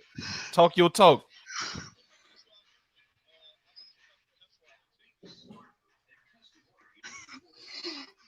Come on. Go ahead.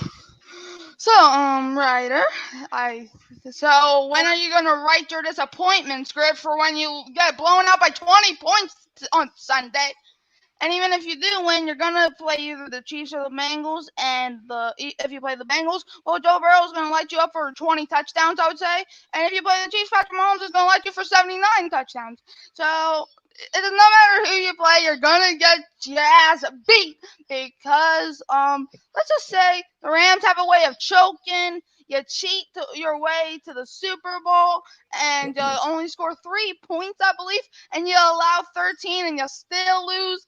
And last time I checked, you lost to the 49ers 6 times in a row, I believe. Nah, let's do that 7. And also, the Rams, they always choke against good teams. And you almost became the new Falcons. And you just, look, you suck. And nobody likes your team because only people like teams that actually have success in their life.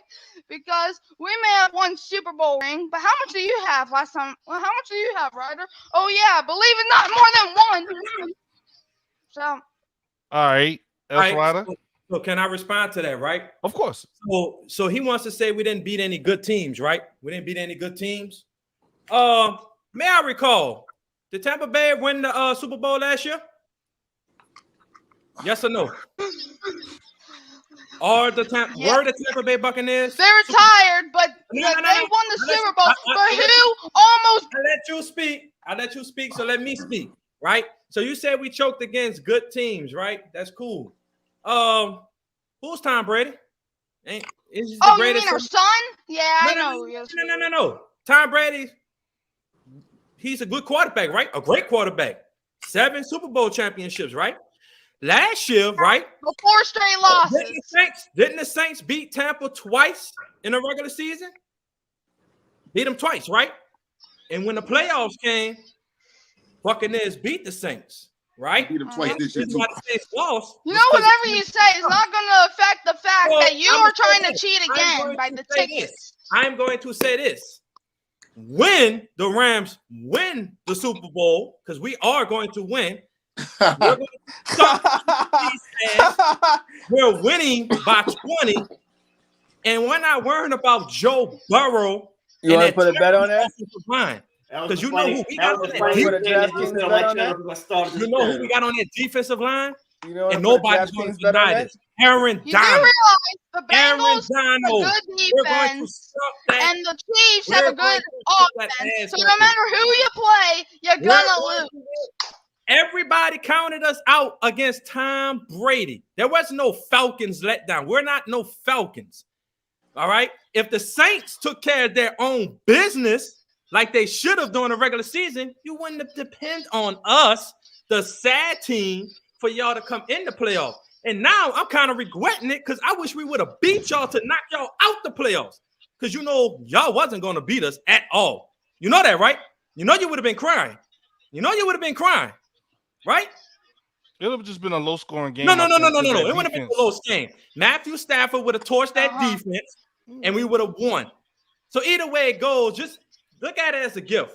We didn't want to give y'all the heartbreak because y'all would have lost. Any last words, Mikey? Hey, you see that guy in the left corner? All right, Jono so Barnes? Hold on. first of all, Ryder, obviously you have no knowledge. What Any happened last in your word? past history? All right, Mikey. Appreciate you for joining the show, man. Appreciate you being active in chat. Everybody, let's give Mikey a round of applause for. All right, Mikey. Appreciate it. Thank you, Mikey. Thank you, my man. Mike, I appreciate you. I appreciate you, Mikey. I appreciate you. Hey, Dwayne, they should have put that ether background on when Mikey was spinning them facts at Shaw. He ended that man's career. Cutting up. Cutting up. Cutting up. That was awesome, man. That was awesome. I like that we have these young fans who, yeah, I enjoyed that. Who did just a few. remind me. I like that. Remind me of a young Jono. But we're going to subscribe to Mikey's channel in about 5 years. So, Mikey, man, all love, man. That was fun. And Sean, obviously, that's right. He's having fun with it too. So that. Oh yeah. No offense taken or anything like that. We good. Yeah. But I would take offense. I thought Clarissa was my home girl, but all these shots I'm taking. I mean, damn, like what? Wow, really? Like, damn, what did I do? Hey man, she a who that now? You know that. Who that? Hey, Ziggy, is anybody else in the stream? I think he got called to bed, but He got called to bed. Yeah. Okay. Hey man, hey Ziggy, can you put up Jerry's comment right quick? Jerry, let's see. I'm sorry, I might have missed it. There we go. Hey man, shout out Jerry's one of the loyal subscribers too. He can't call in tonight, but he usually calls in. He said he had family in town or something like that, right? Earlier, he would have put S. Ryder really in this place. But Jerry, man, is all love here, bro. We appreciate you showing love in the chat as well. Look at Sean's face. Shout out to Jerry. All right, so look, while we have everybody still here, and again, everybody who. Guys, we had like 25 people in the chat at one point. For me, that's an amazing thing. So thank you guys. I hope that my family and I have been able to entertain you guys tonight. On a Friday night. Again, if you guys are new to the channel, man, we're going to try to do this more consistently with the live stream roundtables. And of course, I'm going to do a lot of reaction videos and vlogs. And everybody's favorite, my awesome, amazing Chappelle Show in Living Color Saturday Night Live worthy comedy skits for everybody, and you'll be seeing a lot of these faces in these skits. I hope. I'm gonna beg them. You can't choose family, so unfortunately they stuck with me begging them to be in my skits. But while I have everybody here, hold on, I want to see what Austin put. What Austin put? Austin says, S. Ryder, you are up here representing the Rams. What do you expect? We can't stand them clown uniforms. Damn, boy, S. Ryder just taking heat from everybody, huh, Ziggy? Shit. Yeah, and speaking of, I appreciate, but the one thing I do appreciate though, what was the poll that you posted earlier? That's old news. That's old news. Oh, that's old news. But apparently, I know what I'm talking about. So, like I said, Rams, Clarissa, anybody's watching, Rams are winning Sunday, right? Jono will be texting me. They're not winning. And he's going to say, we need to do what y'all did. Hey, the last thing, you're not late. Hey, if you want, call in. I'm telling y'all, we have the floor open. I would love that music. I think the last Saint, if you see him in the chat, he's actually probably almost. I don't want to say he is. He's almost a bigger Taysom Hill fan than you. That would be a good. Hey, we have somebody. We have somebody backstage. We have Apollo #1. Oh yeah, my boy Apollo. Yeah. All right, y'all. Welcome Apollo to the show. Give Apollo a little round. What up, Apollo? What up, Apollo? Apollo, what's good? Yeah, you hear me? All right. So my question is for Evan. Okay, Evan. Evan, come to the front of the congregation, sir. Put your head up front. How can you understand? Is Evan listening? Yeah, he listening. That Kellen Moore call in the playoff game to lose the game, that QB draw. He asked Evan, because Evan's basically a classic Cowboys fan. How could the Cowboys and Kellen Moore, the guy that Evan and Brad are hyping up, call a QB draw with no timeouts and no unmute your mic, Ev, bro. Yeah, you on mute, Evan. Oh no, I know. I was trying to not just go off. So I was keeping my comments to myself. So Apollo wants you to come to the front, Ev. Apollo, how you doing this evening? I'm good. How long you been watching football? Not that long actually. I can tell. I'm gonna be honest. Okay, no. But what Kellen Moore is, I mean, he's obviously genius. So he called the QB sneak because how far back the defensive players were playing on that play. So the QB sneak, we got about 20 yards on it. It was a great call, but it's not our fault that the refs was trying to referee the play from the freaking end zone on the opposite end. He has to run 60 yards just to try to spike the ball. We can't control that. Hey, let me chime in. Dwayne, right quick. He keeps saying we, man. Call him out for that, Dwayne. Look, let me chime in with you first. Whatever, Apollo, bro. Let a name. Hello. Check this out, bro. I'm gonna agree with Apollo on that. Ev, that was a horrible freaking call. You don't call a quarterback. I don't care how far back the defense is. You got to think about time consuming. You try to get you another quick pass out of bounds, and then you go ahead and take the field goal. I hate to cut you off. Go for the end zone. I hate to cut you off, S-Dot, but we had somebody that super chatted Jono, $5. We have Demetrius Alexander. He says, if I can't get my mouse, here we go. He says, are we trading picks for Watson and getting them back when we trade Peyton next year? Because we do have, because Peyton is still under contract with the Saints. That is something we haven't talked about. Yep. Jono, you muted. Well, if we get Flores. Apollo, go ahead. You can answer that, Apollo. Go ahead and answer, Apollo. Wasn't Watson talking about Flores and how Watson wanted to go to the Dolphins because of Flores? Yes. Seeing the coach. Here's the thing, and I want everybody to answer. So everybody just try to make it quick. We'll go down the line, starting with me, Ab, Sean. Yeah. All right, so I'm gonna go first. I don't think us as an organization is going to take that risk of trying to bring in Deshaun Watson, who is a hell of a talent, but he has just too much of a dark cloud with his sexual assault allegations that even his talent can't override the PR hit that Gail Benson would fear bringing in if we brought him in. And stuff is still pending. Right. So I'm not saying guilty by. I mean guilt until proven innocence of blah blah blah. But I just don't think that our organization is one of those organizations who are going to take that risk. We'll go down the line. Evan, what you think? I mean, I don't think we can even afford to trade draft picks trying to bring in Watson. I just don't think that would be a good idea. And if we do bring in Watson, we just got to make sure all the Asian parlors that are closed down wherever he lives. That's facts, though. What Evan said, though. What you think, S. Ryder? No, I wouldn't trade picks for Watson. Like I said, it's too many what ifs and doubts about him. I mean, he's a tremendous talent, but I don't think you have enough asset. Because last time I checked, the Texans wanted at least 3 first rounds. That is true. I mean, 2 seconds, 3 first rounds, 2 seconds, and more compensation. So no, I wouldn't go as far as that. What do you think, S. Dot? I love Watson. I honestly do. I love him, but it's too much of a high risk. It's too much of a high risk. It would be nice to get the coach and then go after him, but the picks, that's too much. It's too much of a risk, bro. I mean, coming to New Orleans at that with all the strip clubs and all the damn massage parlors. You don't think you got this lesson, Dwayne? Nah. Darren Sharp didn't.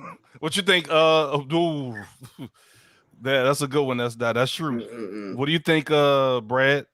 I think once all his sexual assault cases have been settled, and that goes away, maybe you can revisit that conversation. But right now, you just gotta wait till it plays out in court. And so I just hold off on that. I mean, he is a great talent. We got Taysom Hill and Trevor Siemian back there, so I'm like, I'll just wait. I'll wait for a little bit to see what it's gonna do. I think something that we need to highlight too is the second part of Demetrius's question is when we trade Peyton. So we thinking Peyton's just going to walk to Dallas or walk to Chargers. Yes, he is still under contract with the Saints. So yeah, but I think it'll be a buyout. I was about to say, do we buy him out or no? We got to get something for Sean Payton. We're not going to just let him go. The rule is as long as Payton is under contract, which he is until the next 3 years, starting with this upcoming season, the 2022 season. If Payton in these next 3 years, which we all, I think unanimously on this panel agree that he's going to do it, he's going to say, okay, I want to get back into coaching. I like this team right here. Most of us think it's going to be the Cowboys. He might surprise us and say, hey, I want to go to Los Angeles and coach up Justin Herbert. Or maybe Buffalo gets tired of losing in the playoffs and says, hey, Sean Payton, come get us over the hump. We have the right to ask whoever team wants to hire Sean Payton, come up out them pockets, give us a draft pick. Okay, gotcha. And for me, the minimum I'm asking for, I'm coming to the table saying I want 2 first-round draft picks. Now, we might negotiate down to 1 draft pick, but if I'm Mickey Loomis, I'm coming to the table saying 2 first-round draft If picks. you ain't got that, Can we we get ain't talking. players? Can we get players too? Yeah, we can get players too, Dwayne, but I want the draft. I would look. I would take a first-round draft pick, and I would take Lamb. Take If you who? look at the Cowboys? CD Lamb? Yes. Give him Andrus Pete too. And his big contract. Hey, I like Apollo. I like that. I would say this too. Also, so here's the was settled. So say like Sean Payton decides in 2026 that he wants to come back. At that point, then his contract had already technically ran out, so we would get nothing for him. So I'll be pissed, Dwayne, if like Sean Payton says in 2026 he wants to coach the Cowboys, because then we don't even get nothing for it. So I'm like, man, if you coming back, you ask to come back in these next 3 years, so we can get something out of it. Hey, Apollo, you got any last words? We got some people waiting in the back lobby. You have anything else you want to say? No, I'll let them go. Apollo, man, I always appreciate the love, man. Thanks for continuing to support the channel, my man. Definitely appreciate you for coming on. And hopefully we'll be seeing you on the next live stream we do. Thank you. All right, with you, Apollo. Yeah, we like you, Apollo. All right, coming next to the show, we have The Last Saint. Oh, Lord. Y'all give a round of applause to The Last Saint as we bring him on in 3, 2. Last Saint. Hey, what's good? What's going on, bro? I heard y'all said praise the Lord when I came here. Was that Jono? Probably was. Hey, y'all, this is my dude Tyrese. Okay. I call him. I call him by his YouTube name because every time I say Tyrese, I keep thinking of Sweet Lady. So I call him The Last. Don't do that again. John, don't ever do that again. So my man, Last Saint is my dude, man. He's a funny dude. That's what's up. We disagree a lot on certain topics, but which is fine. Last Saint, man, you in the chat with my family, man. Come and say your piece. And also, Last Saint, I'm glad you're here because I always wanted to introduce you. I know you see him, my dude, S-Style Music. I think you two are the biggest Taysom Hill fans on this planet. So y'all should be more than happy to finally meet my man. Hey, look. Hey, look. Whenever we mention Taysom Hill, the bullets go through the door. Hey, man. The clips get empty. A whole civil war start. So, what you got to say, man? It's an open floor. You have anything you want to talk about in particular regarding the Saints, or just the NFL in general? What you got? Oh shit! I can go through pretty much any topic. Well, for the Saints, man, I think Sean Payton gave up. Honestly, I know he said he's retired or whatnot. I'm not really sure how the contract stipulations go when you're signed, guaranteed or whatnot. But it's gonna be interesting to see, because my thing is that whoever starts at quarterback. Shoot, this news was so random. They can use that 18th pick and get a rookie, and say goodbye to any of the quarterbacks that we already got. Pretty much start over. And I'm not really too sure if Jameis Winston is going to stay or not. He's got until July to sign back with the Saints, I think. Mm-hmm. And the Steelers, the Colts, the Dolphins, the Giants. There's a lot of teams that need a quarterback. Hey, Last Saint, I have a question. So you mentioned drafting a quarterback with the number 18 pick, and I'm not opposed to that. But let me tell you how big of a loss Sean Payton is, because anybody we probably would have drafted if Sean Payton was still the coach. If it was a quarterback, I would be like, Sean Payton knows quarterback talent. This guy's about to lead us to the next level. If we were now to draft a quarterback, I would be so like cynical about it, because I'll be like, we don't have Sean Payton to mold him. So literally within a day, I went from I'll be cool with drafting a quarterback to now. And what's the point of drafting a quarterback if we don't have Sean Payton to mold him into what he could possibly become? Hey, Miss Pinky, what's going on? I think people are sleeping on Pete Carmichael too much. He's pretty much been by Peyton's side for 15 years. So I'm pretty sure that if he's the guy that's got to make those decisions as the coordinator, I'm pretty sure he can get it done. My thing is like, what's going to go on with defense? A lot of people want Aaron Rodgers. They want A-Rod, number 12, to come here, but he's NFC Championship or bust. Like, that guy's not going to the Super Bowl anytime soon. With any team. Him, in my opinion, and I know I'm going to probably make a lot of people mad, and I don't really care. Him and Drew Brees, the same quarterback. When it comes to divisional round ousts in the playoffs. In the playoffs, not in the regular season.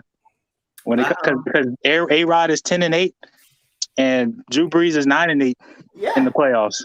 Now, but you're right, Saint, because people used to discredit Drew Brees, but would still ride Rodgers' bandwagon and wave his flag. But I mean, they, like you said, they're pretty much identical with stats. Hey Ziggy, can I make a request? Yeah, what's up, bro? I mean, it's my channel, huh? So I'm about to say, I got you, bro. Put Last Saint and S. Music on just them two right quick and let them go for 2 minutes because I want Last Saint because Last Saint still believes that Taysom can be a strong quarterback, and I don't even know if S. Music still agrees with that. So I want them two to. All right, so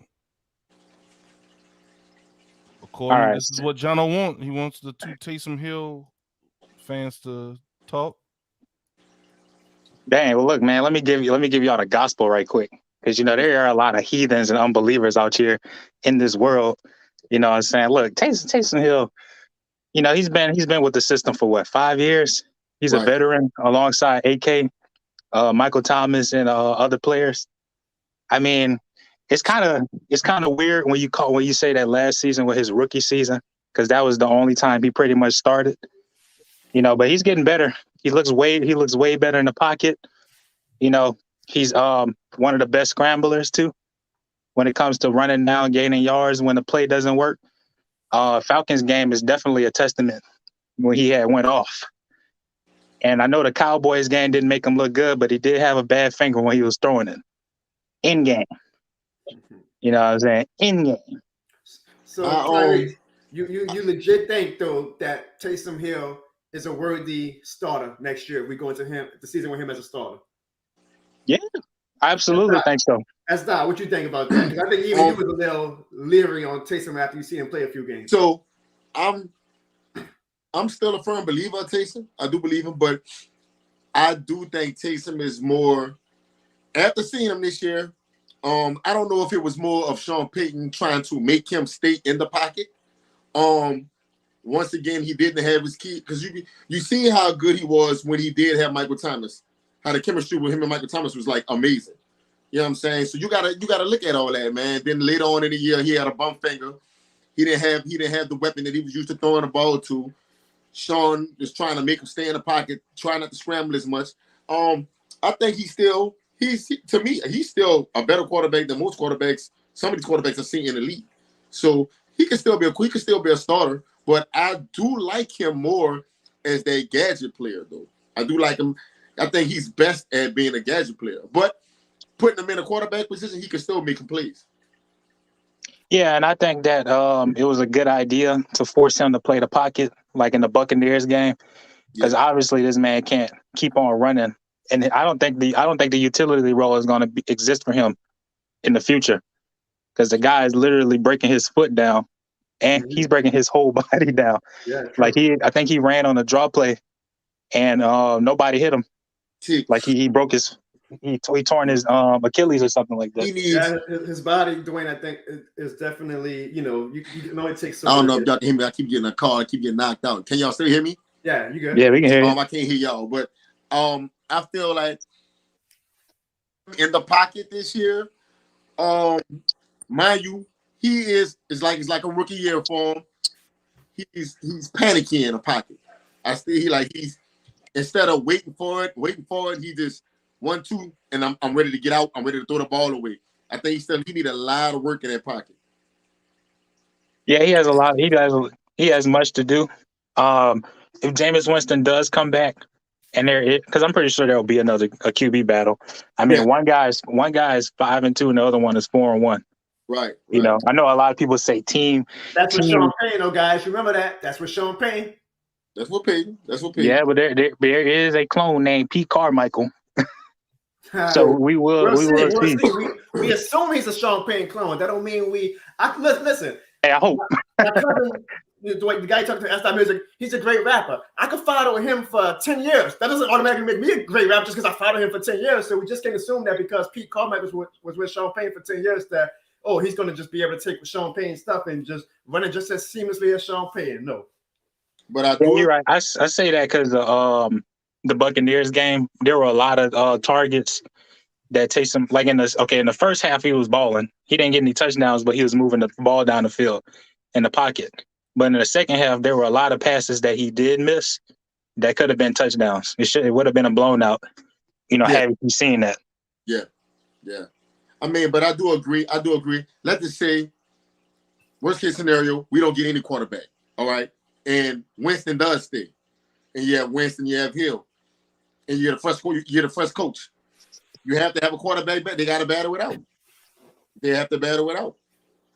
So I don't know. Ziggy's putting up these questions. Thank you, Ziggy. I know you're off screen. You have a question, I guess, for both of you guys. It says, what team other than the Saints would want Taysom Hill as their starting quarterback? A lot of teams are looking for one, but no one has acquired about Taysom Hill. So he's basically saying that he thinks you guys are overvaluing Taysom Hill because this is his opinion that the Saints are the only team that actually has love for Taysom Hill. What do y'all think about that?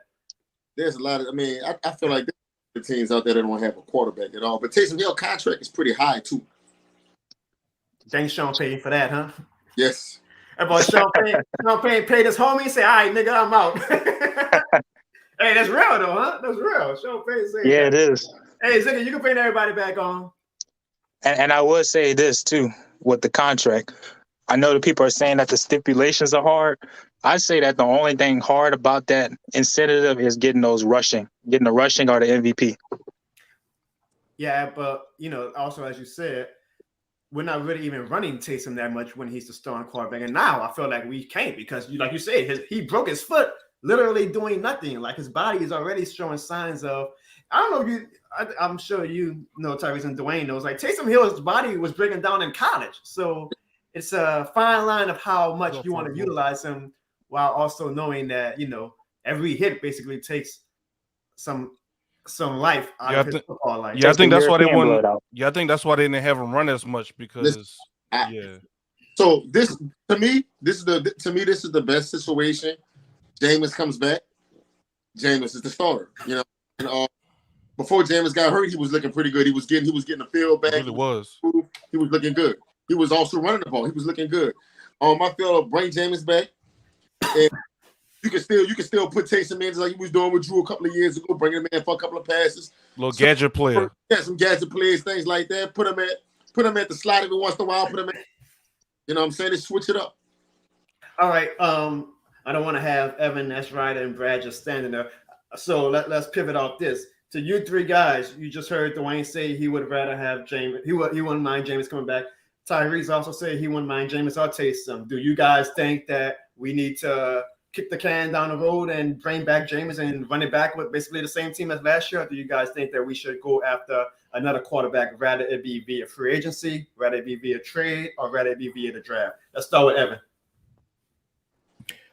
I mean, it's kind of hard to even answer that question without knowing who's going to be our head coach moving forward. So I just can't give you a logical answer. Yeah, that's cool. But we both. Fan. I mean, Taysom Hill ain't it. I can tell you that.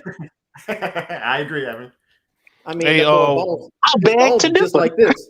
Like, bones ripped like that. Like you can't be a quarterback like that. Can't be an NFL player. He's not that injury prone like that. Evan, stop it.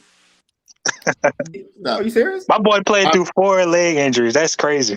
I'm dead serious. He's the only one I knew that sneezed and tore his ACL. That's crazy. Coming from somebody who tore his. Okay, exactly. That's right. As a Rams fan, what would you do looking at our situation from the outside looking in? How would you handle our quarterback situation for 2022? It wouldn't be Taysom Hill starting. I'll tell you that. He showed signs that he can't. There was many games where, as a starting quarterback, he couldn't read the field, and he had a lot of plays that was there for him to make. To make the answer short, I kind of got to pick it back off of Evan because you can't. I would like to bring Jameis Winston back, but what type of coaches you're going to get? We all agree. Some of us agree that Dennis Allen's going to come back, be the head coach. I mean, I would like Winston to come back because, like I said, he was playing great football before he tore his. I ain't gonna say great, but he was starting to get that confidence up and really play like a good quarterback for the Saints before his ACL injury or whatever like that. But you need somebody and that's why I feel like Sean Payton is gonna be missed because he's a quarterback guru. He was starting to get Winston to play ball how he wanted him to play, cut down the turnovers, get him to play the right way. NFL draft. There's not a quarterback in NFL draft that I would even consider drafting. That's coming up.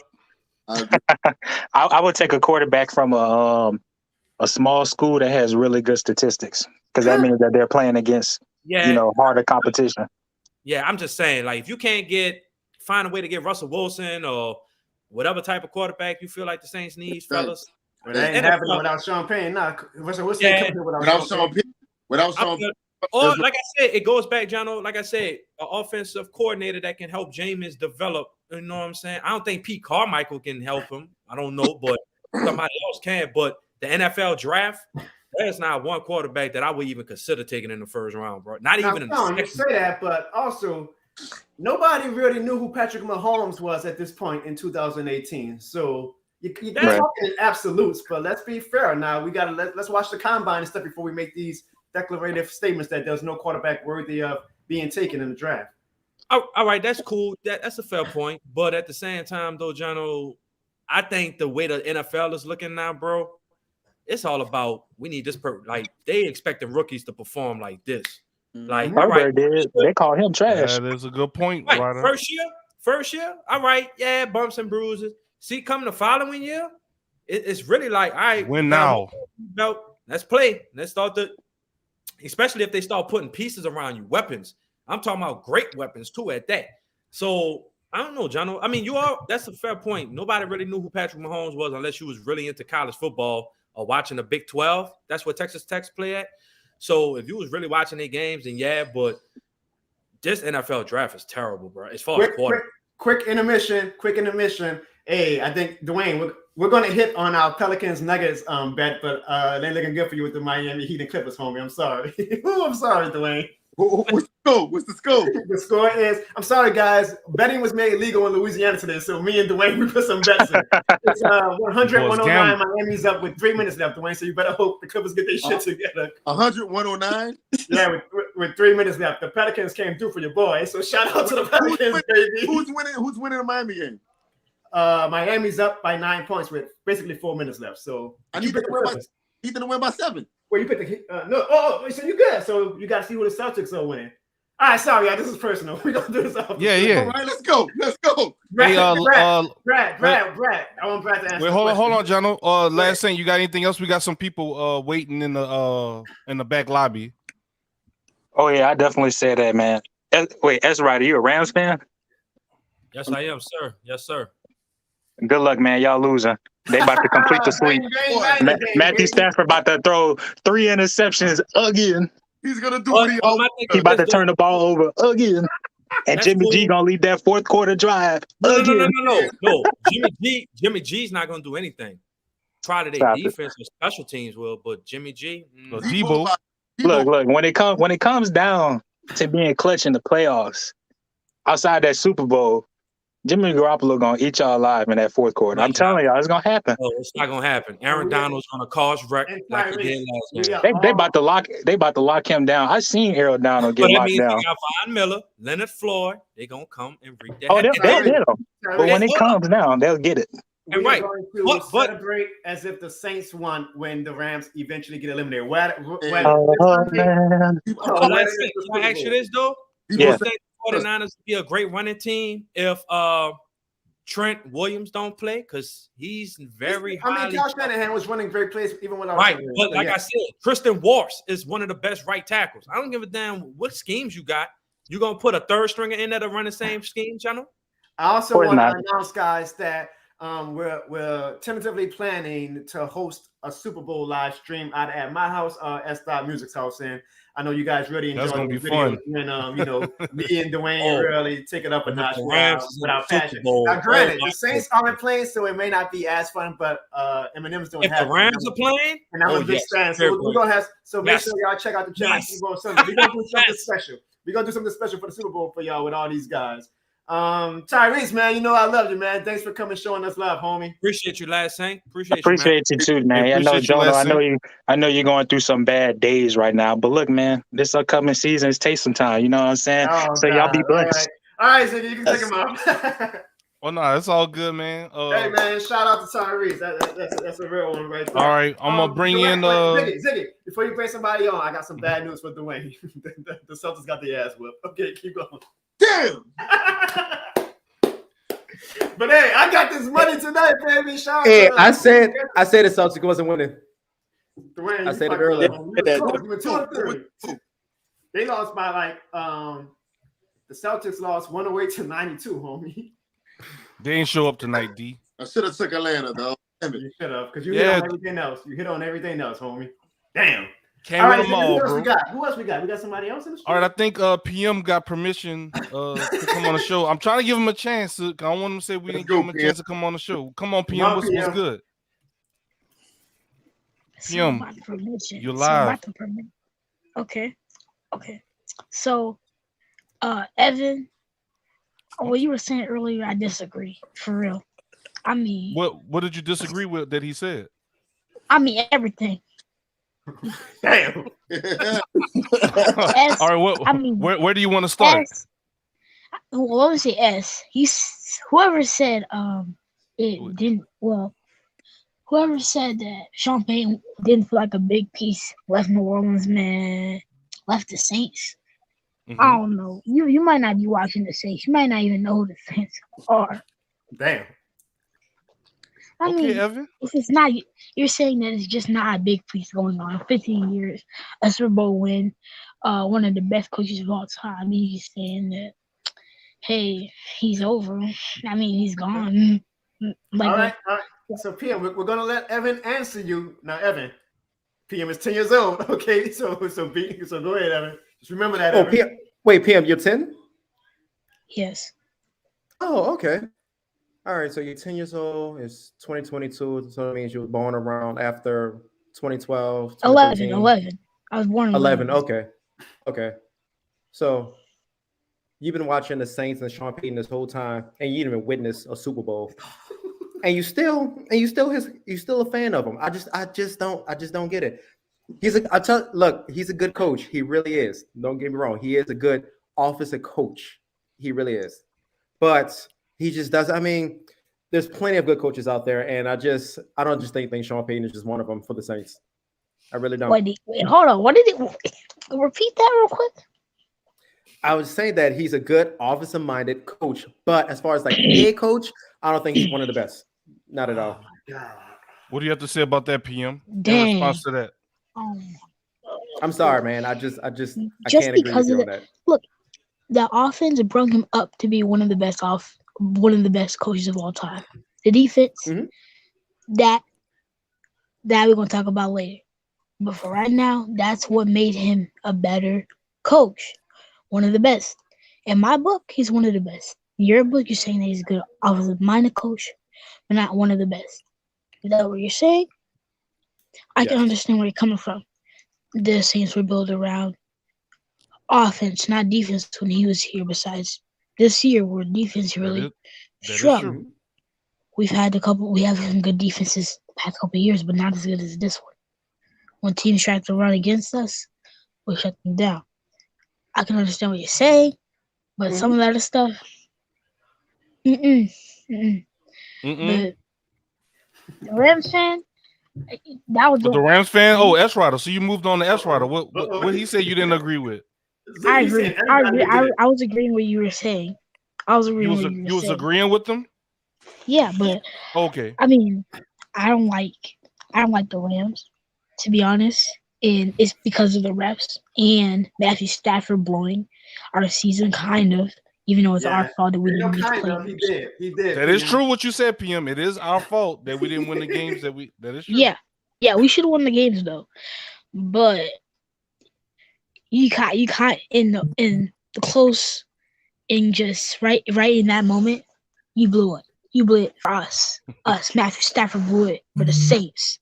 And now look at the 49ers beating the Cowboys, going on to the Super Bowl. See, I'm sorry. Go ahead, ask that. What you had to say, ask that. I just want to get with PM, man. Cause you're gonna be great, bro. Like you're 10 years old. Yeah, you're 10 years old. Thanks, though. Right. facts, bro. You speaking some facts. And let me tell you, Matthew Stafford does blow. And he's gonna blow this weekend. He's garbage. He's gonna blow it again. Look. And that's me. Okay, so I want to explain this. That's me saying it straight up. I'm not saying this is a joke. Matthew Stafford is not a good quarterback. Look, if a good quarterback he said straight was up, in the not Rams joking. look, so Ryder, he's a good enough quarterback to make the Rams good, to make them actual contenders again with Jared Goff. But Jared Goff, look, he's probably gonna that big face. All eyes are on you. See, I want to see your reaction. But what I have to say about it is he's not a good quarterback.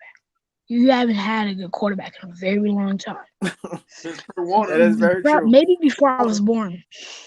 Probably before I was born. Yeah, before I was born. Yeah, him. Yeah, to Warner. See, the thing is, you have a good head coach. But when you guys gave up Jared Goff and traded all those picks, Sean McVay knew what he was doing. He just wanted to be able to have a trash quarterback that was good enough for them to be a good team. And look, no disrespect, your quarterback's not good. But what he did with the Lions, okay, he did himself with the Lions. Lions are a bad organization. Looking at him now, he is overrated because with all those weapons, he still cannot look like the greatest quarterback of all time. All right, PM. We're gonna get S. We're gonna get that S Ryder respond to you. Before I go into, I gotta commend PM. Yes, you are the future, bro. You are. Now, you saying Stafford. So you're saying Stafford is not a great quarterback or a good quarterback, right? No, he's not good. He's okay. He's okay, right? So what this season, do you think it was just Sean McVay making him a great quarterback? Before I get into what I'm about to say, do you think Sean McVay made Stafford a great quarterback this year?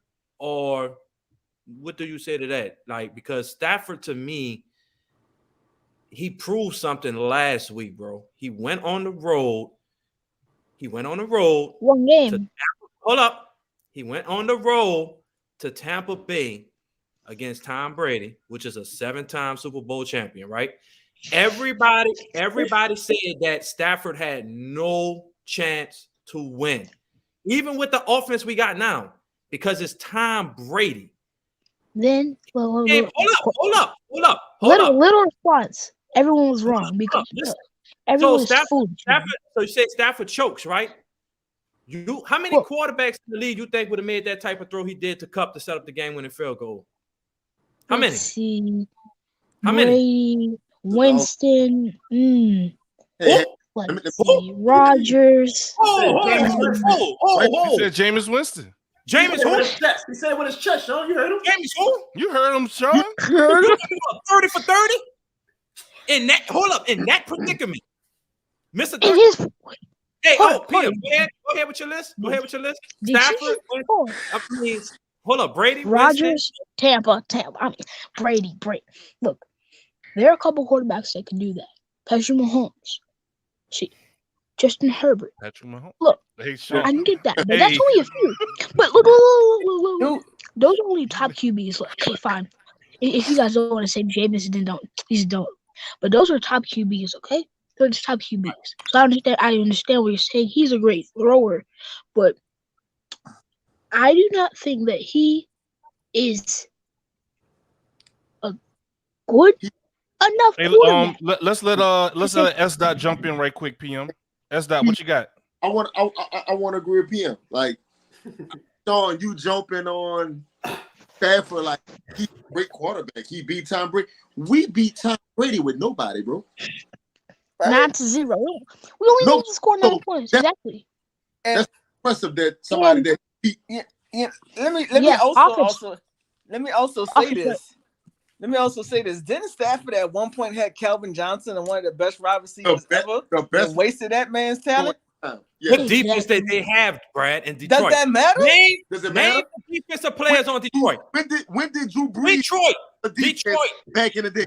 when he was throwing 5,000 yards winning games. They didn't have no defense. Hey, speaking of Detroit, He made a playoff, bro. No defense. Jono, like, no defense. I love it. I absolutely love it. I love that we are all. I love no that. defense, bro. I No love defense, that S. Ryder is getting jumped on by Saints fans tonight. This see, is all my master but you plans. see, but you see, I think everybody giving opinions, but Brad hates to see the Rams in the playoffs. He wishes that it's the Saints. Say, bro, tell your team to win games, and you won't have to depend on the team that you hate so much to get you in the playoffs. I keep telling you, we saved you. Hey, 504 Coach said he agreed. Jameis could have made that throw. Could not made that throw, bro. Jameis is Mr. 504 30. Stop it, bro. Stop it, bro.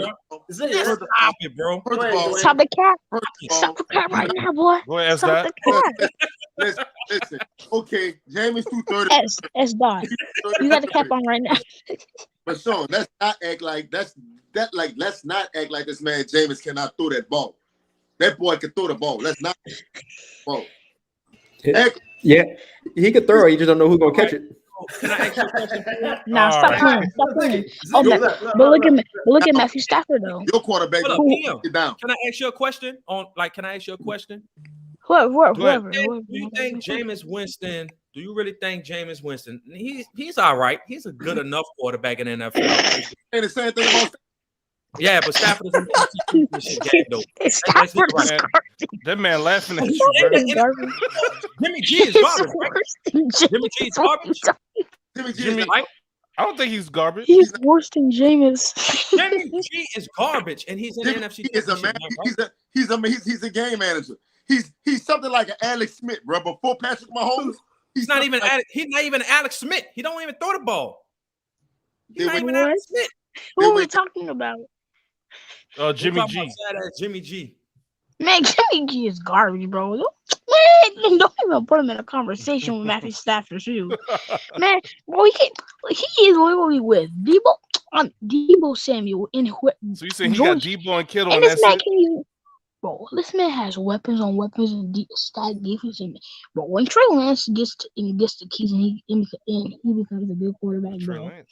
Now he's gonna be winning 18 Super Bowls a second. So all right, PM. You got any last words before we get the next person in?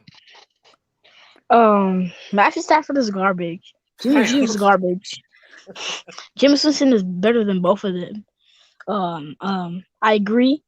I disagree.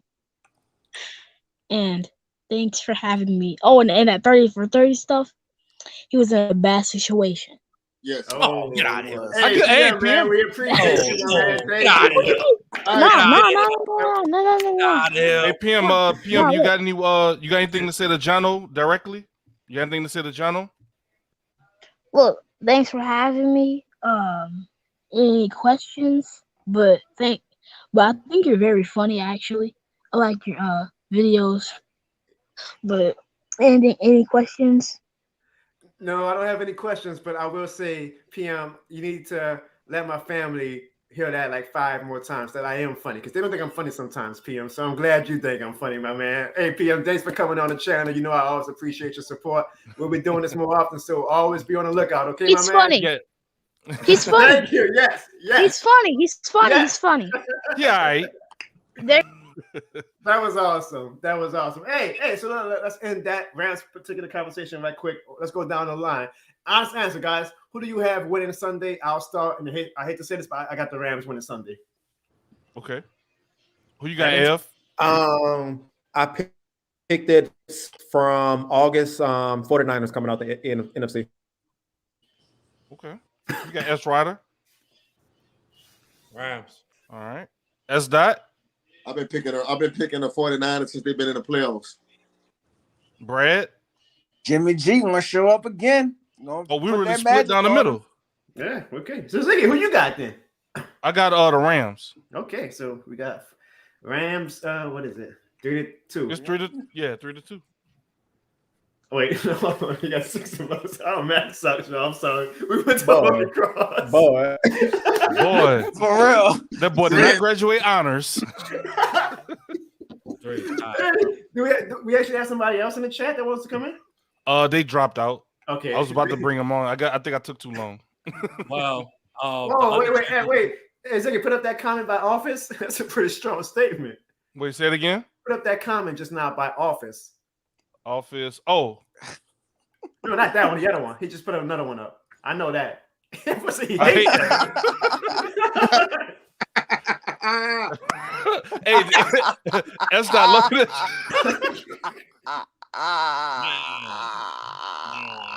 Okay.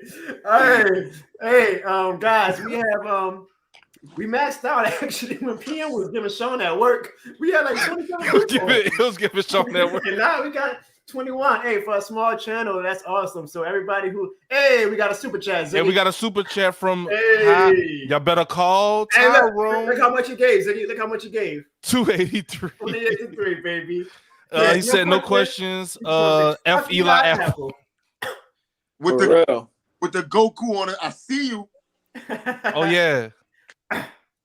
Also shout out to Miss Pinky. We was talking a lot about Detroit. She's out in Detroit, and she's a Detroit Lions fan. Miss Pinky, if you a Lions fan, yeah, she's a Lions fan. Miss Pinky. Miss Pinky, I love you, but I feel sorry for your team. I'm sorry. Hey, if she's from Detroit, then she's from the city where Eminem was born, so she ain't that fault. Yeah, we do the podcast together with Real Ones Games. So shout out. Yeah, I know Miss Pinky. Miss Pinky, keep doing your thing. You're doing great content, man. We love it. We love it. But let's see. The last Saint said, all my homies hate Evan Vaughn. Damn! Wow, Evan, jeez. Evan, the pure heel. Man, it just shows how much people just do not watch football whatsoever. Jesus. Put up that question that Austin asked Evan. He said, Evan, you're a that's what I was saying, Austin. Because you're saying it's kind of hard not to be a Cowboys fan when you're in Dallas. So I don't want to hear all that, man. That's all I'm gonna say. A lot of money out there, bro. You are. That's all I'm gonna say. He said it's his second. That's his second team. After moving to Dallas, you've been riding that D real hard lately. Whoa. Hey, Brad, I got a question. So, Brad, guys, just moved to the Dirty Bird City.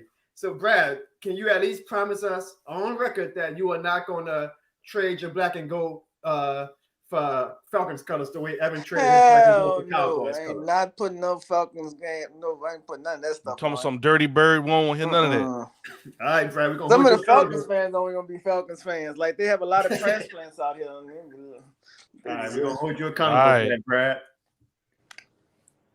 So nobody else is on the thing, huh, Ziggy? That's it. He said, can you put the link in? I live in Houston. We have text. Oh, hey, he said he in Houston. It's down. I think link up. Evan 100% a Cowgirls fan. Damn, Evan. They just poking at you in the chat, huh? Taking all the pressure. Man, that's tough. We can say that boy Dallas Cowboys sweater, huh? I mean, I would be mad as well if my next head coach might be Dennis Allen. I'd be mad too. Your coach is Mike McCarthy, so you ain't got that much room to talk, homie. You can't say nothing either. You can't. Oh, I mean, give it 2 more years. Sean Payton will be our head coach. Don't worry. Well, whatever. Also, just to remind everybody as we start to kind of wind the show down, if you haven't liked the show already, please hit the like button. That helps the algorithm. That helps get the word out. Subscribe. Do all that. And while we're doing this, I want to show mad love to, again, our moderator, Ziggy the Beast, for putting this together and giving all these Saints fans the opportunity to let their voice be heard. Saints fans, please do me a favor. If you are already subscribed to my channel, even if you're not, show my man Ziggy the Beast some love. Y'all see his ad on the screen right now. That is the name of his YouTube. That is the name of his basically every platform he has. Ziggy, you everything. Right? With that, you can make it easy for people to follow you. Oh yeah, I'm Ziggy the Beast on everything. Only on Facebook, Ziggy the Beast with the 3 right above, right there. I've been rotating all day, but Twitter, Ziggy the Beast. Yeah, man, y'all show Ziggy some love. He's definitely a diehard Saints fan just like me, and y'all will love his content. Y'all will love his content. And right, look at that. Look at that. Look at that, man. You ain't look, playing. I got the amen. Yeah, you ain't playing with them. You ain't Yeah, I'm a Saints fan too. Yeah. And Sean Payton bought that 8-man poster. Let Dwayne and Evans see that one more time before they disrespect Sean Payton like that again. Oh yeah, the Speaking 8-man. of Dwayne, I also want to show my cuz S. Music some love. Guys, he is a great local artist in the city of New Orleans. Please go support local music. S. You want to promote your stuff and let everybody know where they can find your music at? Oh man, they can find me at smusic.com. That's s.music.com. You can go on that website. You're going to get my Facebook, my Instagram, my YouTube, my Apple, Spotify, everything that you can find my music on. I just dropped the album on the 1st of this year. Built Difference, doing great on all platforms. Subscribe to my YouTube channel, man. All right. So, I mean, geez, I don't know, guys. I feel like we had a very passionate, entertaining, and fun discussion. I feel like we've run out of time. Unless there's anybody in the chat that has any questions for us, I feel like Apollo. Oh, here go. The Apollo came back. Okay, Apollo, you got some questions before. All right, you'll be our last one, Apollo, for the night. Oh, he's back in the thing. Okay. Yeah, he came back. Yeah. Yeah, cool. Come on, Apollo, come back in. All right. So, I got something a little different. All right. What do y'all think about Paulson Adebo? Because me personally, I really like him as a player. How he did this season. Who want to answer first? We'll go down. Every time there's a question, we'll just go down the list. I'll go, then Evan. Man, Apollo. And I see in the chat, Office says he has some questions. So, Office, if you want to join, please do. I'm going to drop the link again. If you want to type them out, type them out. We'll answer them. Yep. Apollo, I think Adebo is. Oh man, and that's one of the things that excites me. Is I think Lattimore and Adebo are going to be a great corner tandem for at least the next 5 years. I think it's a testament to Chris Richard's coaching of how great Adebo looked this season as a rookie, and I think that the sky is only the limit from this point on. And I think he had the greatest pick of the 2021 season against the Falcons in the last week when he one-handed that thing like he was OBJ. So I'm excited about the future with Adebo and Lattimore. Yeah, I agree with you. I thought he was a hell of a pickup for the Saints. He has a bright future. I can't wait for the next, 2 or 3 years when we're in salary cap hell and we can't pay him. He's gonna go on somebody else, and just like Trey Hendrickson, the same thing's gonna happen. So let's enjoy him now while we have him. Trey Hendrickson, losing him did hurt. I would agree on that. We can't keep everybody, though, Ziggy. We can't keep everybody. Ev was right about that. I do give him credit on that one. What you got, S. Ryder? Yeah, I agree. He's a good. He had his ups and downs as a rookie. I mean, that's to be expected. But I think he's going to be a great cornerback. Just continuously put the work in and stuff. If he can avoid injuries too, I think that's a big part. Sometimes these cornerbacks, anybody really, their career start going up, and then one serious injuries kind of set them back. So hopefully he can stay healthy. But Lattimore and Adebo, yeah, they're a good cornerback tandem. All right, Brad. I think he's a great pick. If you don't remember, last year he sat out in the draft, and if he didn't set out last year playing college football, he's saying he was projected to go as a first round pick. So I didn't know that, Brad. He sat out last playing for football in NCAA last year. But so we got lucky, kind of, huh, Brad? Huh? We kind of got lucky then. Like, yeah, they basically were projecting him. If he would have played last year, with the year of COVID, then he probably would have been a first round pick. But since he didn't play, they kind of he went, I think, third round pick. So we lucked out because he was pretty much like the second best cornerback in the draft. So we basically got 2 first round cornerbacks playing in our secondary right now. That's what's up. Yeah. So I think. Yeah. I like. They're coming at Ev neck, bro. See, but I want Dwayne to answer, then we can go to comment. Lattimore keep doing what he's doing, man, and keep balling, man. And like I said, Sean said, he made a lot of rookie mistakes, but he balled out. He balled out this year, man. And I think next year, man, he got that under his belt now. He know a little bit. He's gonna have better footing, and they're gonna be good. They'll be straight. Austin says, Dallin fans, you're so twisted. Y'all don't like Sean Payton, but you want him to be your coach. Hey, Ziggy, man, this dude, I would love him to be our offensive coordinator, coach. Yeah, of course. Ziggy, this dude Office got some serious beef with Evan, boy. He going at Evan neck. He said when the New Orleans Saints stomped the Cowboys for the next 10 years, Evan, what will you say? Hey, So we're establishing the Saints and the Cowboys. Ziggy, no, Ziggy, man, sure. Who won the last game? Who won the last game Ziggy. between the Cowboys and the Saints? I did. I remember you said hold on. No, yeah, there you go. Yeah. He got some serious beef. That's a new comment. That's not the other one. He been going at Evan neck. Good Lord. Hey, is Office Sean Payton kid or something? Like, am I offending you or something? I'm so sorry if that's your dad. I apologize. I'm like, what did Evan do like that? Y'all gonna spend a lot of time together for the next 2 years because he usually be at the house. Then when he comes to Dallas, I guess I'll see you at the game, right? Hey, what's up, S. Dot? You wanted to say something? Nah, man, I was saying Ed was to say who won this game, but I mean, you're supposed to win the game with everybody out with COVID, right? Right. He had a broken finger. There you go, Apollo. Apollo's right. Apollo, I you just got want any to other say. questions? Yeah, Apollo, you got anything else? So Sean Payton comes in New Orleans. The only notable thing we done before Sean Payton was the Dome Patrol.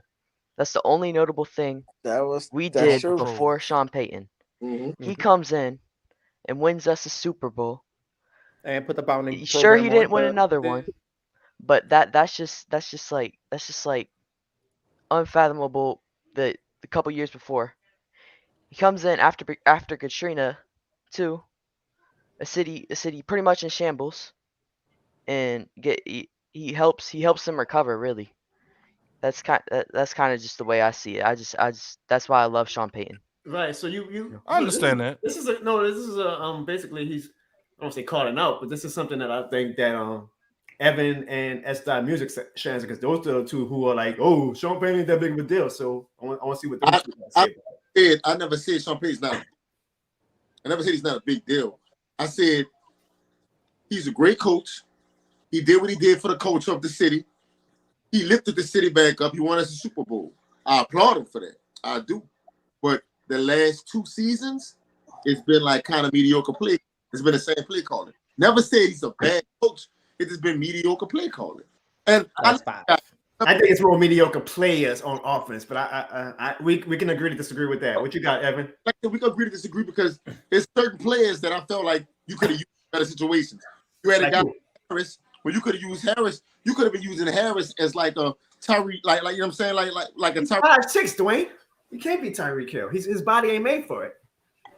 If he's only getting targeted three times a game, because if he gets targeted like 12 times a game, he's gonna get out the game. Because remember the Buccaneers playoff game, we tried to play him like Tyreek Hill, and he got hurt in the second quarter because his body can't take that type of punishment.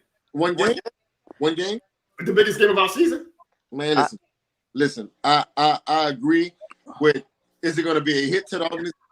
Yeah, it's gonna be a hit, but we can move on. Life goes on. We can move on without him. You know what I'm saying? But are we gonna miss him? Yes. I'm gonna miss his antics. I'm gonna miss him on the sideline wearing fresh Jordans. I'm gonna miss him in the locker room dancing with the players with no rhythm. I'm gonna miss that. You know what I'm saying? But hey, before I just saw the comment about the top 5 cornerbacks. He was missing a cornerback who led the league in interceptions. Who's an all-pro. And yards given up. And yards given up. Right. Thanks. Say it again. Say it again. Apollo said and yards given up. He's like the Jameis Winston of corners. Diggs? He said Diggs is the Jameis Winston of corners. He got a lot of picks, but he 2019 Jameis Winston. He had a lot of picks, but he gave up a lot of touchdowns too. High risk, high reward, right? Yeah. Yep.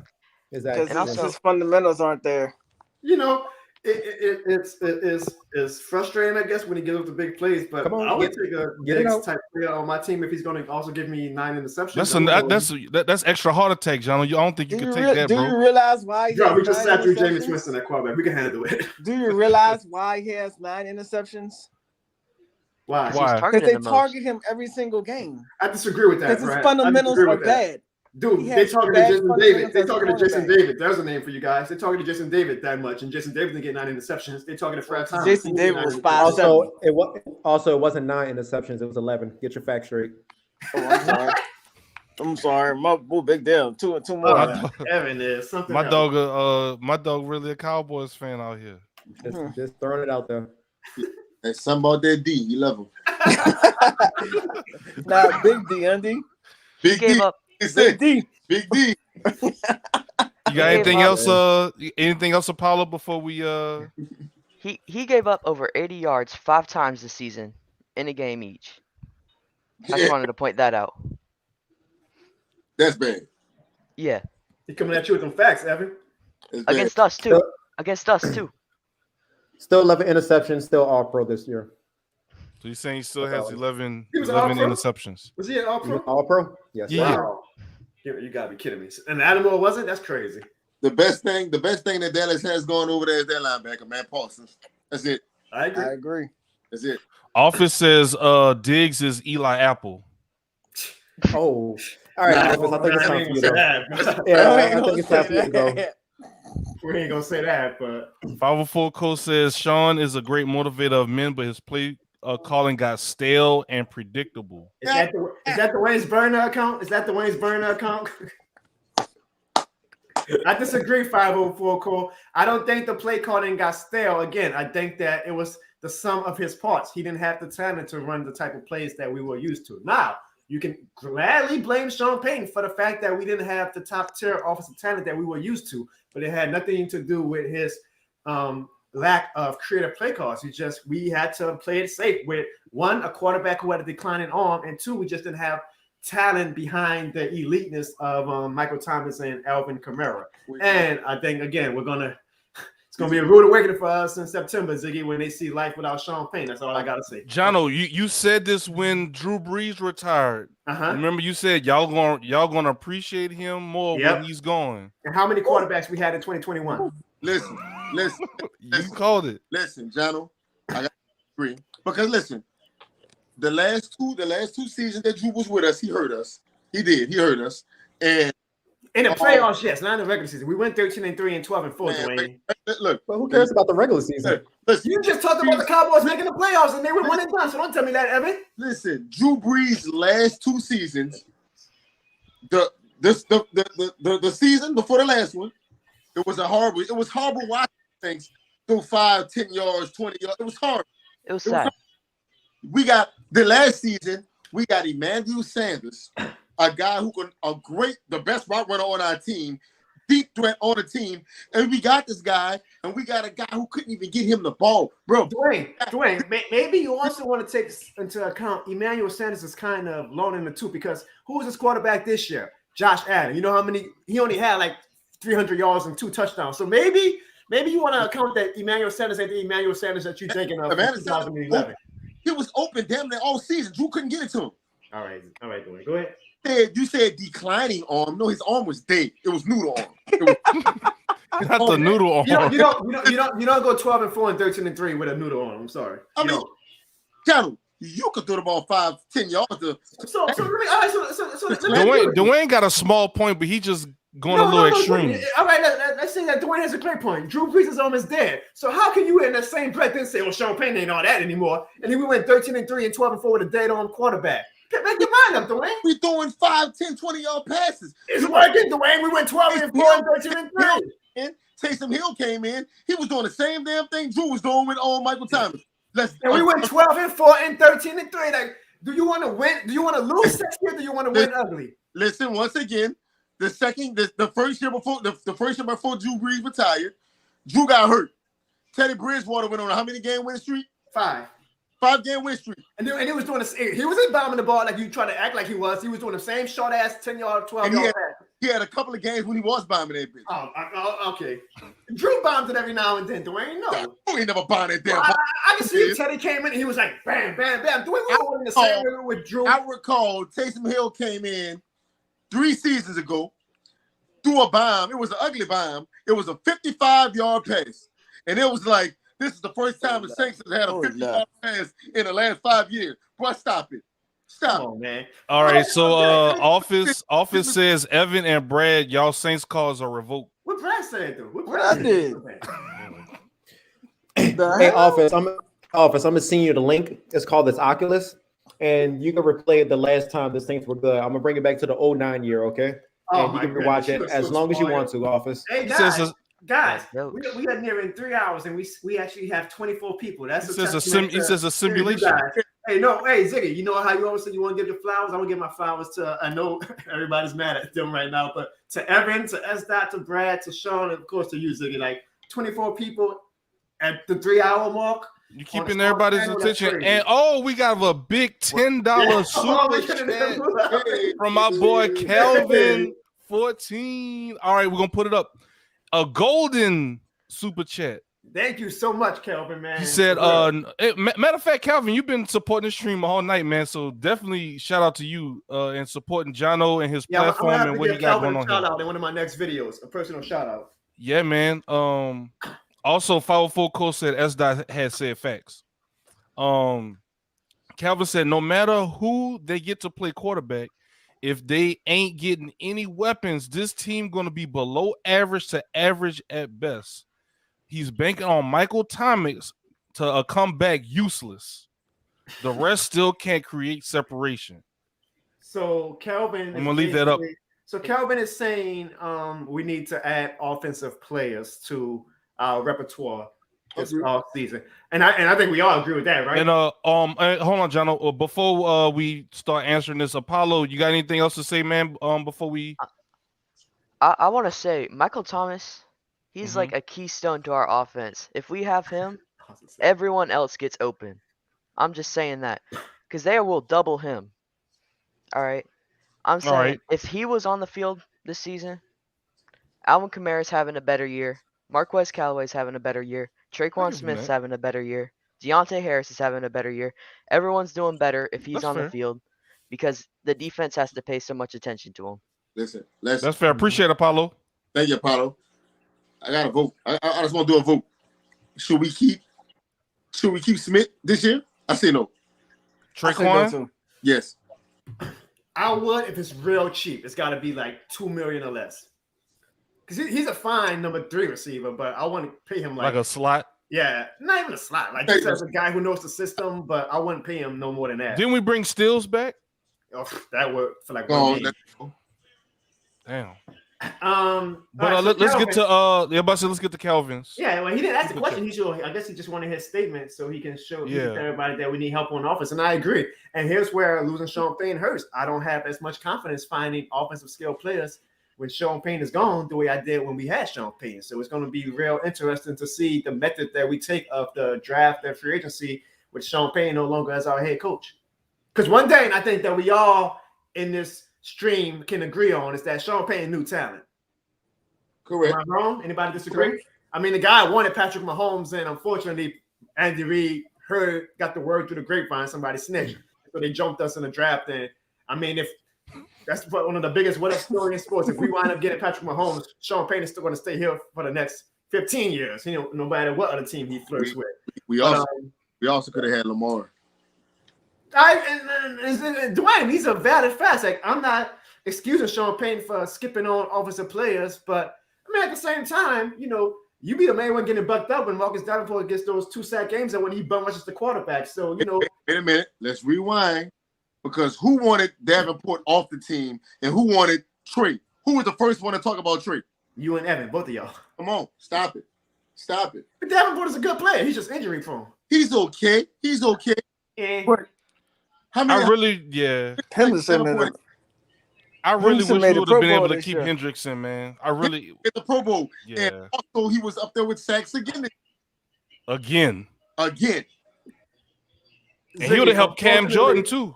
Ziggy, unfortunately, though, that's the bad quote unquote part of having a good team is that you can't keep all your good players. And it just shows how amazing that 2017 draft class was because we got Kamara, Lattimore, Ramczyk, Hendrickson. I mean, honestly, like if somebody would have came up to all of us and said, hey, guess what, guys? You guys are going to get an all-pro running back, all-pro cornerback, all-pro defensive end, all-pro safety. Marcus Davenport was a Pro Bowl safety. And an all-pro tackle in the same draft. We all would have said, you know what? We're probably going to win the Super Bowl in the next 3 years. Hey, Jono, who drafted them? Sean Payton. Oh, Sean Payton, Mickey Loomis, full and circle. Ireland. Full circle. But apparently, according what's to the last two? Mickey Loomis and who? Sean Payton isn't. He's lost it. Okay, even though we just had one of the greatest draft classes of all time. Wait. How long ago that was? 2017, Dwayne. It's like 5 years. 4 years ago? Oh my goodness. Okay, so NFL ages in dog years apparently. I'm just saying, how long? No, 4 years, right? Uh-huh. When did I say Sean Payton was just like, okay, mediocre? You said 2 years. You said 2 years ago. About 2 years ago. Oh, come on. Come on now. And Ziggy, going back to that point, though, like, again, I just gave one of the greatest draft classes of all time. And it really hurts me that we didn't get one, not even a Super Bowl appearance out of it. And it's because of that dumb son one of a game bitch away in the upper right corner. He's sitting down like he's Tony Montana right now. Like he's just laughing at us. You're pissing me off, Sean, just by looking at my damn screen right now. I should kick you off my goddamn channel. Y'all screws out of a goddamn Super Bowl, all just to score 3 freaking points in the goddamn Super Bowl and give Tom Brady another ring. So congratulations. Don't be talking about my damn team when your team ain't do shit yet. I don't care if y'all win Sunday. Y'all gotta finish the deal against either the Chiefs or the Bengals. So don't be talking all that damn shit. Y'all cheated us. You keep talking about, oh, Drew Brees should never do that pass. I don't care. So if they call that flag, we get the ball back with y'all having no timeouts, and we get to kick the damn field goal to go to Atlanta and throw Atlanta in the Super Bowl by being the New England Patriots. So I'm tired of you with that dumb bullshit excuse about how we still could have won the game. I don't give a shit. I don't give a shit. Nothing before that part matters. Nothing after that part matters. If they called a play the way they should have, the way they are paid multi-million dollars to call the goddamn flag, none of this is relevant. They get paid for one job to make the most obvious calls. That wasn't even like a controversial call, Sean. That was an obvious pass interference. If they call that shit, a lot of legacies are changed right now. If they call that flag, everyone can't get this dumb Cowboys fan ass on this goddamn stream and say, oh, Sean Payton only has 1 Super Bowl just like Mike McCarthy. No, because Sean Payton would have had 2. Dwayne can't come on and say, oh, Drew Brees' arm is so bad. We could have said, guess what? Drew Brees with that bad arm got 2 Super Bowls. So I'm tired of the goddamn Rams, and I'm tired of showing these dumbass opinions talking about something. Or if y'all would have just made this goddamn play in overtime, it should never came down to overtime, Sean. That's all I gotta say. I got it. Let me pick up. No, Sean, let me get this, because you're gonna get this work. You're gonna get this work. First of all, you're sitting like, don't give him no Tony. But you know what? He could be Tony Montana. Because guess what happened to Tony Montana? He lost it. He was sitting behind the table. And he died. He got shot. Because that's what's about to happen to y'all this weekend. Ass uniforms. Those ugly ass uniforms. They look like Best Buy employees, Dwayne. Ugly ass. Y'all about to get y'all ass kicked, boy. And yes, the referee did cheat us, Sean. So let's not Best Buy. Let's not even talk about if we would have went to overtime, because it shouldn't have went to overtime. Yeah, Sean Payton could have called. He could have called another play. He didn't. The referee should have did his job. The referee did. The Ram fans know it. You know it. You know it. But it's cool though, because tomorrow y'all getting y'all ass spanked. Sunday or tomorrow? When is it? Sunday. It's Sunday. Well, Sunday y'all gonna get that ass spanked with them ugly ass uniforms. I'm done. Nah, I need you to put me up with everybody on the screen. Oh, yes, sir. You got it. No, none of that. He's pissing me off. I just got one question, and I think Evan will like this one. Did y'all play Minnesota before y'all played us? Oh my God. No. I need to know something. For real. I'm asking a real question. You said y'all, believe it or not, during that 2-3 year stretch, weren't y'all considered one of the best, if not the best team in the NFL? Yes. I'm asking a question. Yes. One of the best teams, not the best. One of them. All right. Y'all had a defense. You had Drew Brees playing at the top of his game. Let's be honest. Before win. He didn't have a great season that year. That year that Philly went. I'm talking about the year Philly beat the Patriots. Yeah, I'm talking that was about like his last. That in 2018 was like the last year. Yeah, Saints was 13-3. Okay. Y'all could have won the Super Bowl that year. What the hell did y'all do? Why is it always the Rams? If y'all be honest, D, Brad, Evan, Zach, Jono, Marcus Williams pushed a tackle Stephon Diggs. Are y'all winning the Super Bowl that year? We won that You year. think because the Philadelphia had a lot of mojo that year, Sean? I let you talk. Hush You asked the question. Hush It's my channel. What you mean you let me talk? Nigga, it's my channel. Of course I get to talk. Hush it. Will y'all would have won that Super Bowl? Yes or no? I believe so. Y'all would have beat the Eagles, right? Y'all would have beat the Eagles. What does 2017 have to do with 2018? You keep bringing up 2017. That was the perfect opportunity for y'all to win. 2018 was y'all call the goddamn flag because we get the field goal, then we get to go. What's that? Dwayne, Brad, I could talk to y'all because I guess he's not understanding the question. What did y'all have to do to beat Minnesota? Did y'all not have to lead that game? Right or wrong? We did. What did y'all have to do to stop Stephon Diggs? What type of shit that Marcus Williams did? He closed his eyes. He closed his eyes. He closed his eyes. So I ask her again, if y'all would have tackled Steph on Diggs or did whatever to make that game over, are y'all winning the Super Bowl? Probably would have won a Super Bowl. But I got a question. Before the call, Jono, what's the excuse for that? Give me an excuse for that. Hold on. Besides the Rams game. Besides the Rams game. The following year. Y'all think y'all would have won the Super Bowl then? Against the Patriots? Against the No, Patriots? the following year. After the Rams. You talking about when we lost to Kirk Cousins? Kirk Cousins. No, I can honestly say we wouldn't have won it that year. The team wasn't that good that year. 49ers were a better team that year. The 49ers were a better team. All right, so that was the year that they won. And they would be a better team Sunday too, by the way. I can tell you this though, Sean. Marcus Williams probably had his eyes closed when he missed that tackle, but y'all had your eyes closed the whole goddamn game of the Super Bowl to put up. I'm sorry. I'm just missing. Hey guys, let me know in the chat. What does 2017 and 2019 have to do? Because you keep going to the Sean. Winning. Keep going to the Rams game, bro. Never won a Super Bowl in a long time. But winning, you keep is my channel. Winning a Super Bowl is hard. Okay, the fact that we even had the past 4 out of 5 years with a realistic shot at it is a testament to Sean Payton. Winning is hard. When you finally get that grand opportunity where the door is finally right there and all you got to do is open it, you got to take advantage of it. And you know what we did? We took advantage of it. But you know what happened? When we tried to open that door, y'all and the stupid-ass referees and Roger Goodell shut that bitch down because they say, nope, we need Los Angeles to get in the Super Bowl because we need that market to come and be a part of the NFL marketing, jump on y'all bandwagon. And you know what? You know what's funny, Sean? Y'all still don't get fan support. Y'all game Sunday is a home game, and there's going to be more 49ers fans at the stadium because nobody in Los Angeles gives a fuck about the Rams. All they care about is Instagram, celebrity gossip, and all that bullshit. Hold up. But you see all this animosity? I got receipts in the phone that says that he wished that the Saints would be like the Rams and go all in and do the things that we do. He was praying on his knees. No, on his knees, the Rams. Don't exaggerate. Oh, wow. We're not exaggerating. We're talking facts. He doesn't like he just dropped a bombshell. All I said was, Wayne, Brad, I'm asking the question again.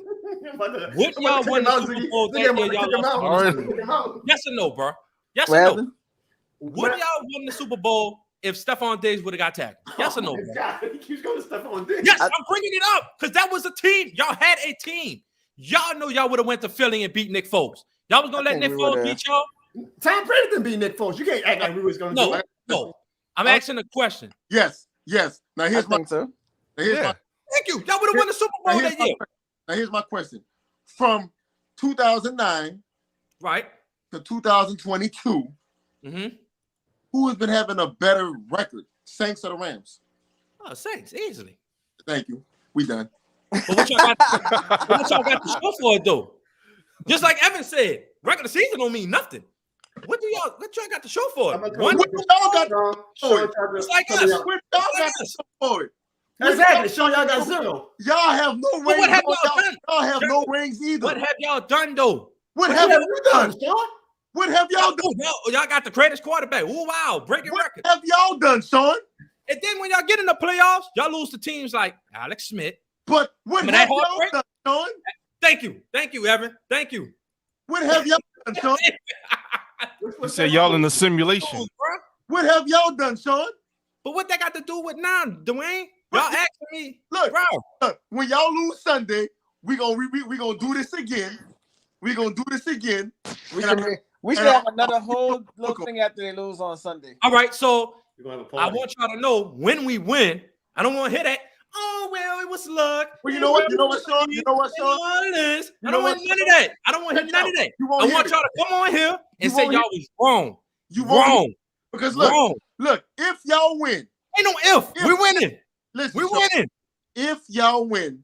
Ain't no if. We winning. Don't go to the Super Bowl and give me 3 again. We won't. 3 again. We won't. Don't give me guess 3. What? I tell you one thing. We win that Super Bowl. I don't want to hear shit from you, Brad, Jono. If y'all get to the Super Bowl. None of that. No way. It ain't no way y'all beating the Bengals or KC. Hey, Sean. Are you serious? Sean. So if Bengals offensive line is trash. If y'all win Sunday, Lord. and I'm picking y'all to win. That's not you. But I'm not picking y'all to win the Super Bowl. If y'all win Sunday, come on, bro. Will you come to either? We haven't discussed whose house yet, but either me or S. Music's house. He ain't welcome. Will you be? You know, You will you be on our reaction video so all of the fans can see the dick luck when y'all lose the Super Bowl again? Yes or no? If you got that much confidence, you'll come to me at Dwayne's house. Yes, but I know why Dwayne don't want me there, because last time he had a Rams fan there, we did win. He remember. Sure, yes, I would honor that. I will honor that. Everybody is in the chat room watching this right now. Guys, we're going on 3 hours and we still got 25 people. That's amazing. Yes, I agree. You guys got something to look forward to. You guys, I don't know if you guys know the dick look is when your fan, the ultimate fans, watch their team lose. Hey, obviously, Saints fans have felt this dick luck many times when your team last week. Yeah. and if you guys stay tuned to the channel, make sure you subscribe. You guys are going to get the greatest dick luck ever when S. Ryder watches his team choke yet. Hey man, we got 10-year-olds in chat. They can't be going around saying that. For real, bro. Oh no, we gonna make dick luck a thing that the I can't name on that. No, and they gonna credit the Barnes family. We gonna sell T-shirts and people gonna be like, man, the Barnes boys, they You gotta rename it something else, bro. No, that's what it's been for like a decade, Ziggy. Be comfortable in your sexuality. Everybody knows what the dick look is. You see it in fantasy all the time, Ziggy. You get it in fantasy all the time. I mean, I made the Final Four, but you know. Oh, here we go, Final Four. I mean, I made the playoffs. Well, I am the champ, so yeah, the champ is here.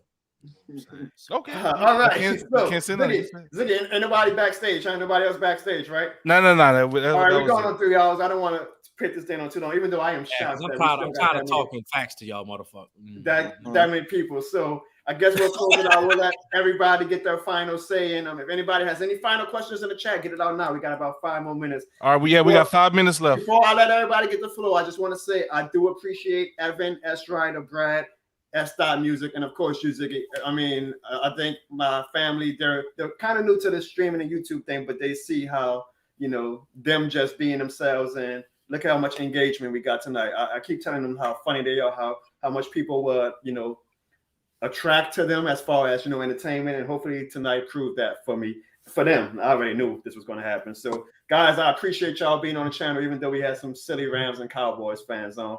I am going to give the floor to each and every one of them if they want to promote their music, social media channels, or if they want to say any final statements about the New Orleans Saints or about their team. So let's give it to Evan first. Give it to the great Cowboys fan. So I'm going to put a comment on a group chat. I mean, in this little private chat for everybody. It's going to be a GoFundMe for a Sean Payton statue that y'all could put your money towards. And I mean, get y'all bags out and get your umbrellas out, because it's gonna be some tough years coming for y'all for the next couple of years. So I feel bad for y'all, and in the next three years, watch the Cowboys be in the Super Bowl. It's y'all now. Yep. It's y'all now, F. So Yeah, he's no longer a Saints fan. It's official now. Jump ship. Yeah. Jump ship. Sad. He said, "Yo, sad. come on, F." But yeah, that's all I got to say. All right, next up I got S. Ryder. Yeah, I just want to thank Jono for having me on the show. I just need, understand something. Rams will win this Sunday. 27-13 is the final score. We are going to the Super Bowl and we will win it. But now, real stuff, I just appreciate everybody, and thank y'all for the support. Shout out to my bro S. Support his album, Built Different. And shout out to my bro Jono and Clarissa on getting married. I appreciate y'all having me a part of y'all wedding ceremony, but congrats to y'all once again, and I hope y'all have a blessed night, man. All of y'all, man. Thank y'all for the support. That's it. Oh, I wasn't ready. Well, I just want to say a big shout out to my man Jono, man. Like, I love what you're doing, man. Keep up the good work, bro. Ziggy, you already know what it is with me and you, bro. Like, I love y'all already. Everybody, bro. Sean, Ev, Brad, I love y'all, bro.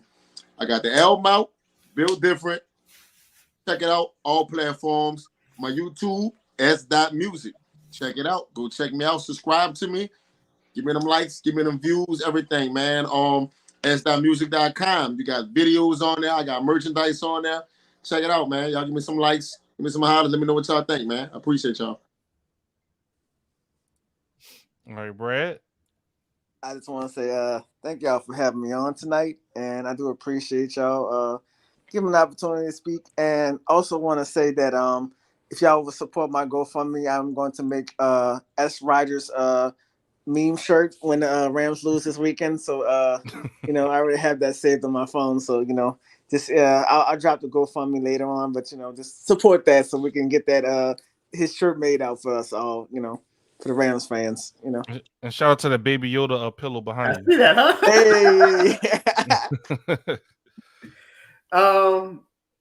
Before I close out, Ziggy, go ahead, man. You say something too. You was a great Oh, moderator. yeah. Good things you doing. Yeah, y'all could check me out on Facebook Gaming at fb.gg/Ziggy the Beast. Beast is spelled with the 3 that's been rotating above my head right here. I host Ziggy's Epic Podcast where we interview content creators, all different races, creeds, backgrounds, and we just get to learn a little bit about them. Everybody has a story. Everybody has a background. A lot of people see like Jono. Oh, Jono, you got 2 point whatever K subscribers, but it was a build to get to that point. Everybody has a starting point. He wasn't always like this. There's a lot of research, a lot of studying, a lot of grinding, a lot of 2 a.m. Mornings. A lot of stuff goes into that. So that's what we do on our podcast. I also do a gaming podcast called Real Ones Gaming with Miss Pinky, who y'all saw in chat earlier from Detroit. And we talk about gaming news and different things like that. But definitely appreciate everybody for allowing me to, and appreciate you, Jono, for allowing me to use your platform to host my podcast and everything like that. So definitely appreciate it. Y'all already know what it is to Barnes fam, S Rider. I love y'all. Y'all my bros. And if y'all need anything, I'm always here for y'all.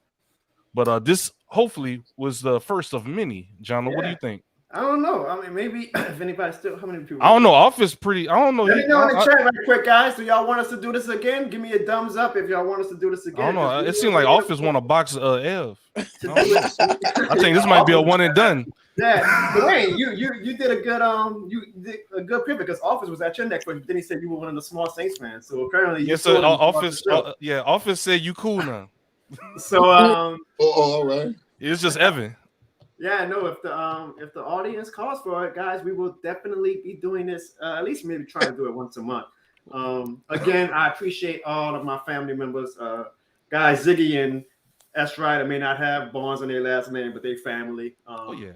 As Sean said, I got married 2 weeks ago. Man, that was probably the greatest day of my life. I pray that it was at least the top 10 day of the life because we all. It was fire. It was like our magnum opus of a brotherhood, man. It was just something that I will always be emotional about and just cherish. And y'all can obviously we have a lot of fun with each other, but it's a lot of love, and we like to have fun with you guys as well. We all have thick skin, so if y'all ever want to come again and give it to us, we can take it. Trust me, and we can give it out. Pause. I want y'all to understand too. Evan is like one of the nicest guys that you could meet. Like Evan is a funny guy. Y'all will eventually learn to love. I don't know, man. Me in Office, we can meet whatever, bro. I'm just throwing it out there. I'm not used to Evan being a heel. Like this is. Thank you to everybody who joined the show. Hey man, the bigger this audience gets, this community we're creating, the more we're going to do these streams, and then we're going to have probably a ton of people trying to come in. We, the Barnes family, we got to put people on time limits at that point. We're going to be doing more vlogs. We're going to be doing more reaction videos, including the reaction video where S. Ryder has to dig luck when the Rams lose the Super Bowl. We're going to be doing more skits because I know you guys enjoy the skits, and we're just going to build a great platform and go. It ain't funny, Brad. And we're going man, take Brad off the damn chat. We're going to take it to the room, guys. So I guess I will end this video the way I end every video, and that is to say, look at everybody over in the eyes. As always, folks, do not forget to hit that like and subscribe button. Or not, I'm just a sad Saints fan with a delusional family who thinks that Sean Payton's growing trees. But I'm not the law. I am not the law. See you guys next time, and as always, it's still what, Ziggy? That's all, folks. You're supposed to say who that. Whatever. Talk sports and I'm in the game. Joe man, they know my name. I'm going hard, and I'm to the right like LeBron James. I'ma do it big, I'ma score hard. Play it big and I'ma take the charge. Poker face and I'ma pull your card. Bird for player like a Heinz Ward. I'ma block your side like my Tumbo. Hall of Fame, I go T.O. Can I get that Stone Cold? The hell yeah, like Stone Cold. I'm in the game and I don't never lose. Defense is straight, give 'em the blues. Shake a man and I cross him over. And I shake the defense straight out the suit. They call me Kyrie, no James. I do my damn thing. When it comes to this sports rap, I got this. I'm in the game, I want the throne and I want the ring. Got the city, I am the king. When it comes to this sports stats, you better ask Bob, it ain't know my name. I go hard, I go hard. I go hard, I go hard. I go hard, I go hard. I go hard, I go hard. I go hard, I go hard. I go hard, I go hard.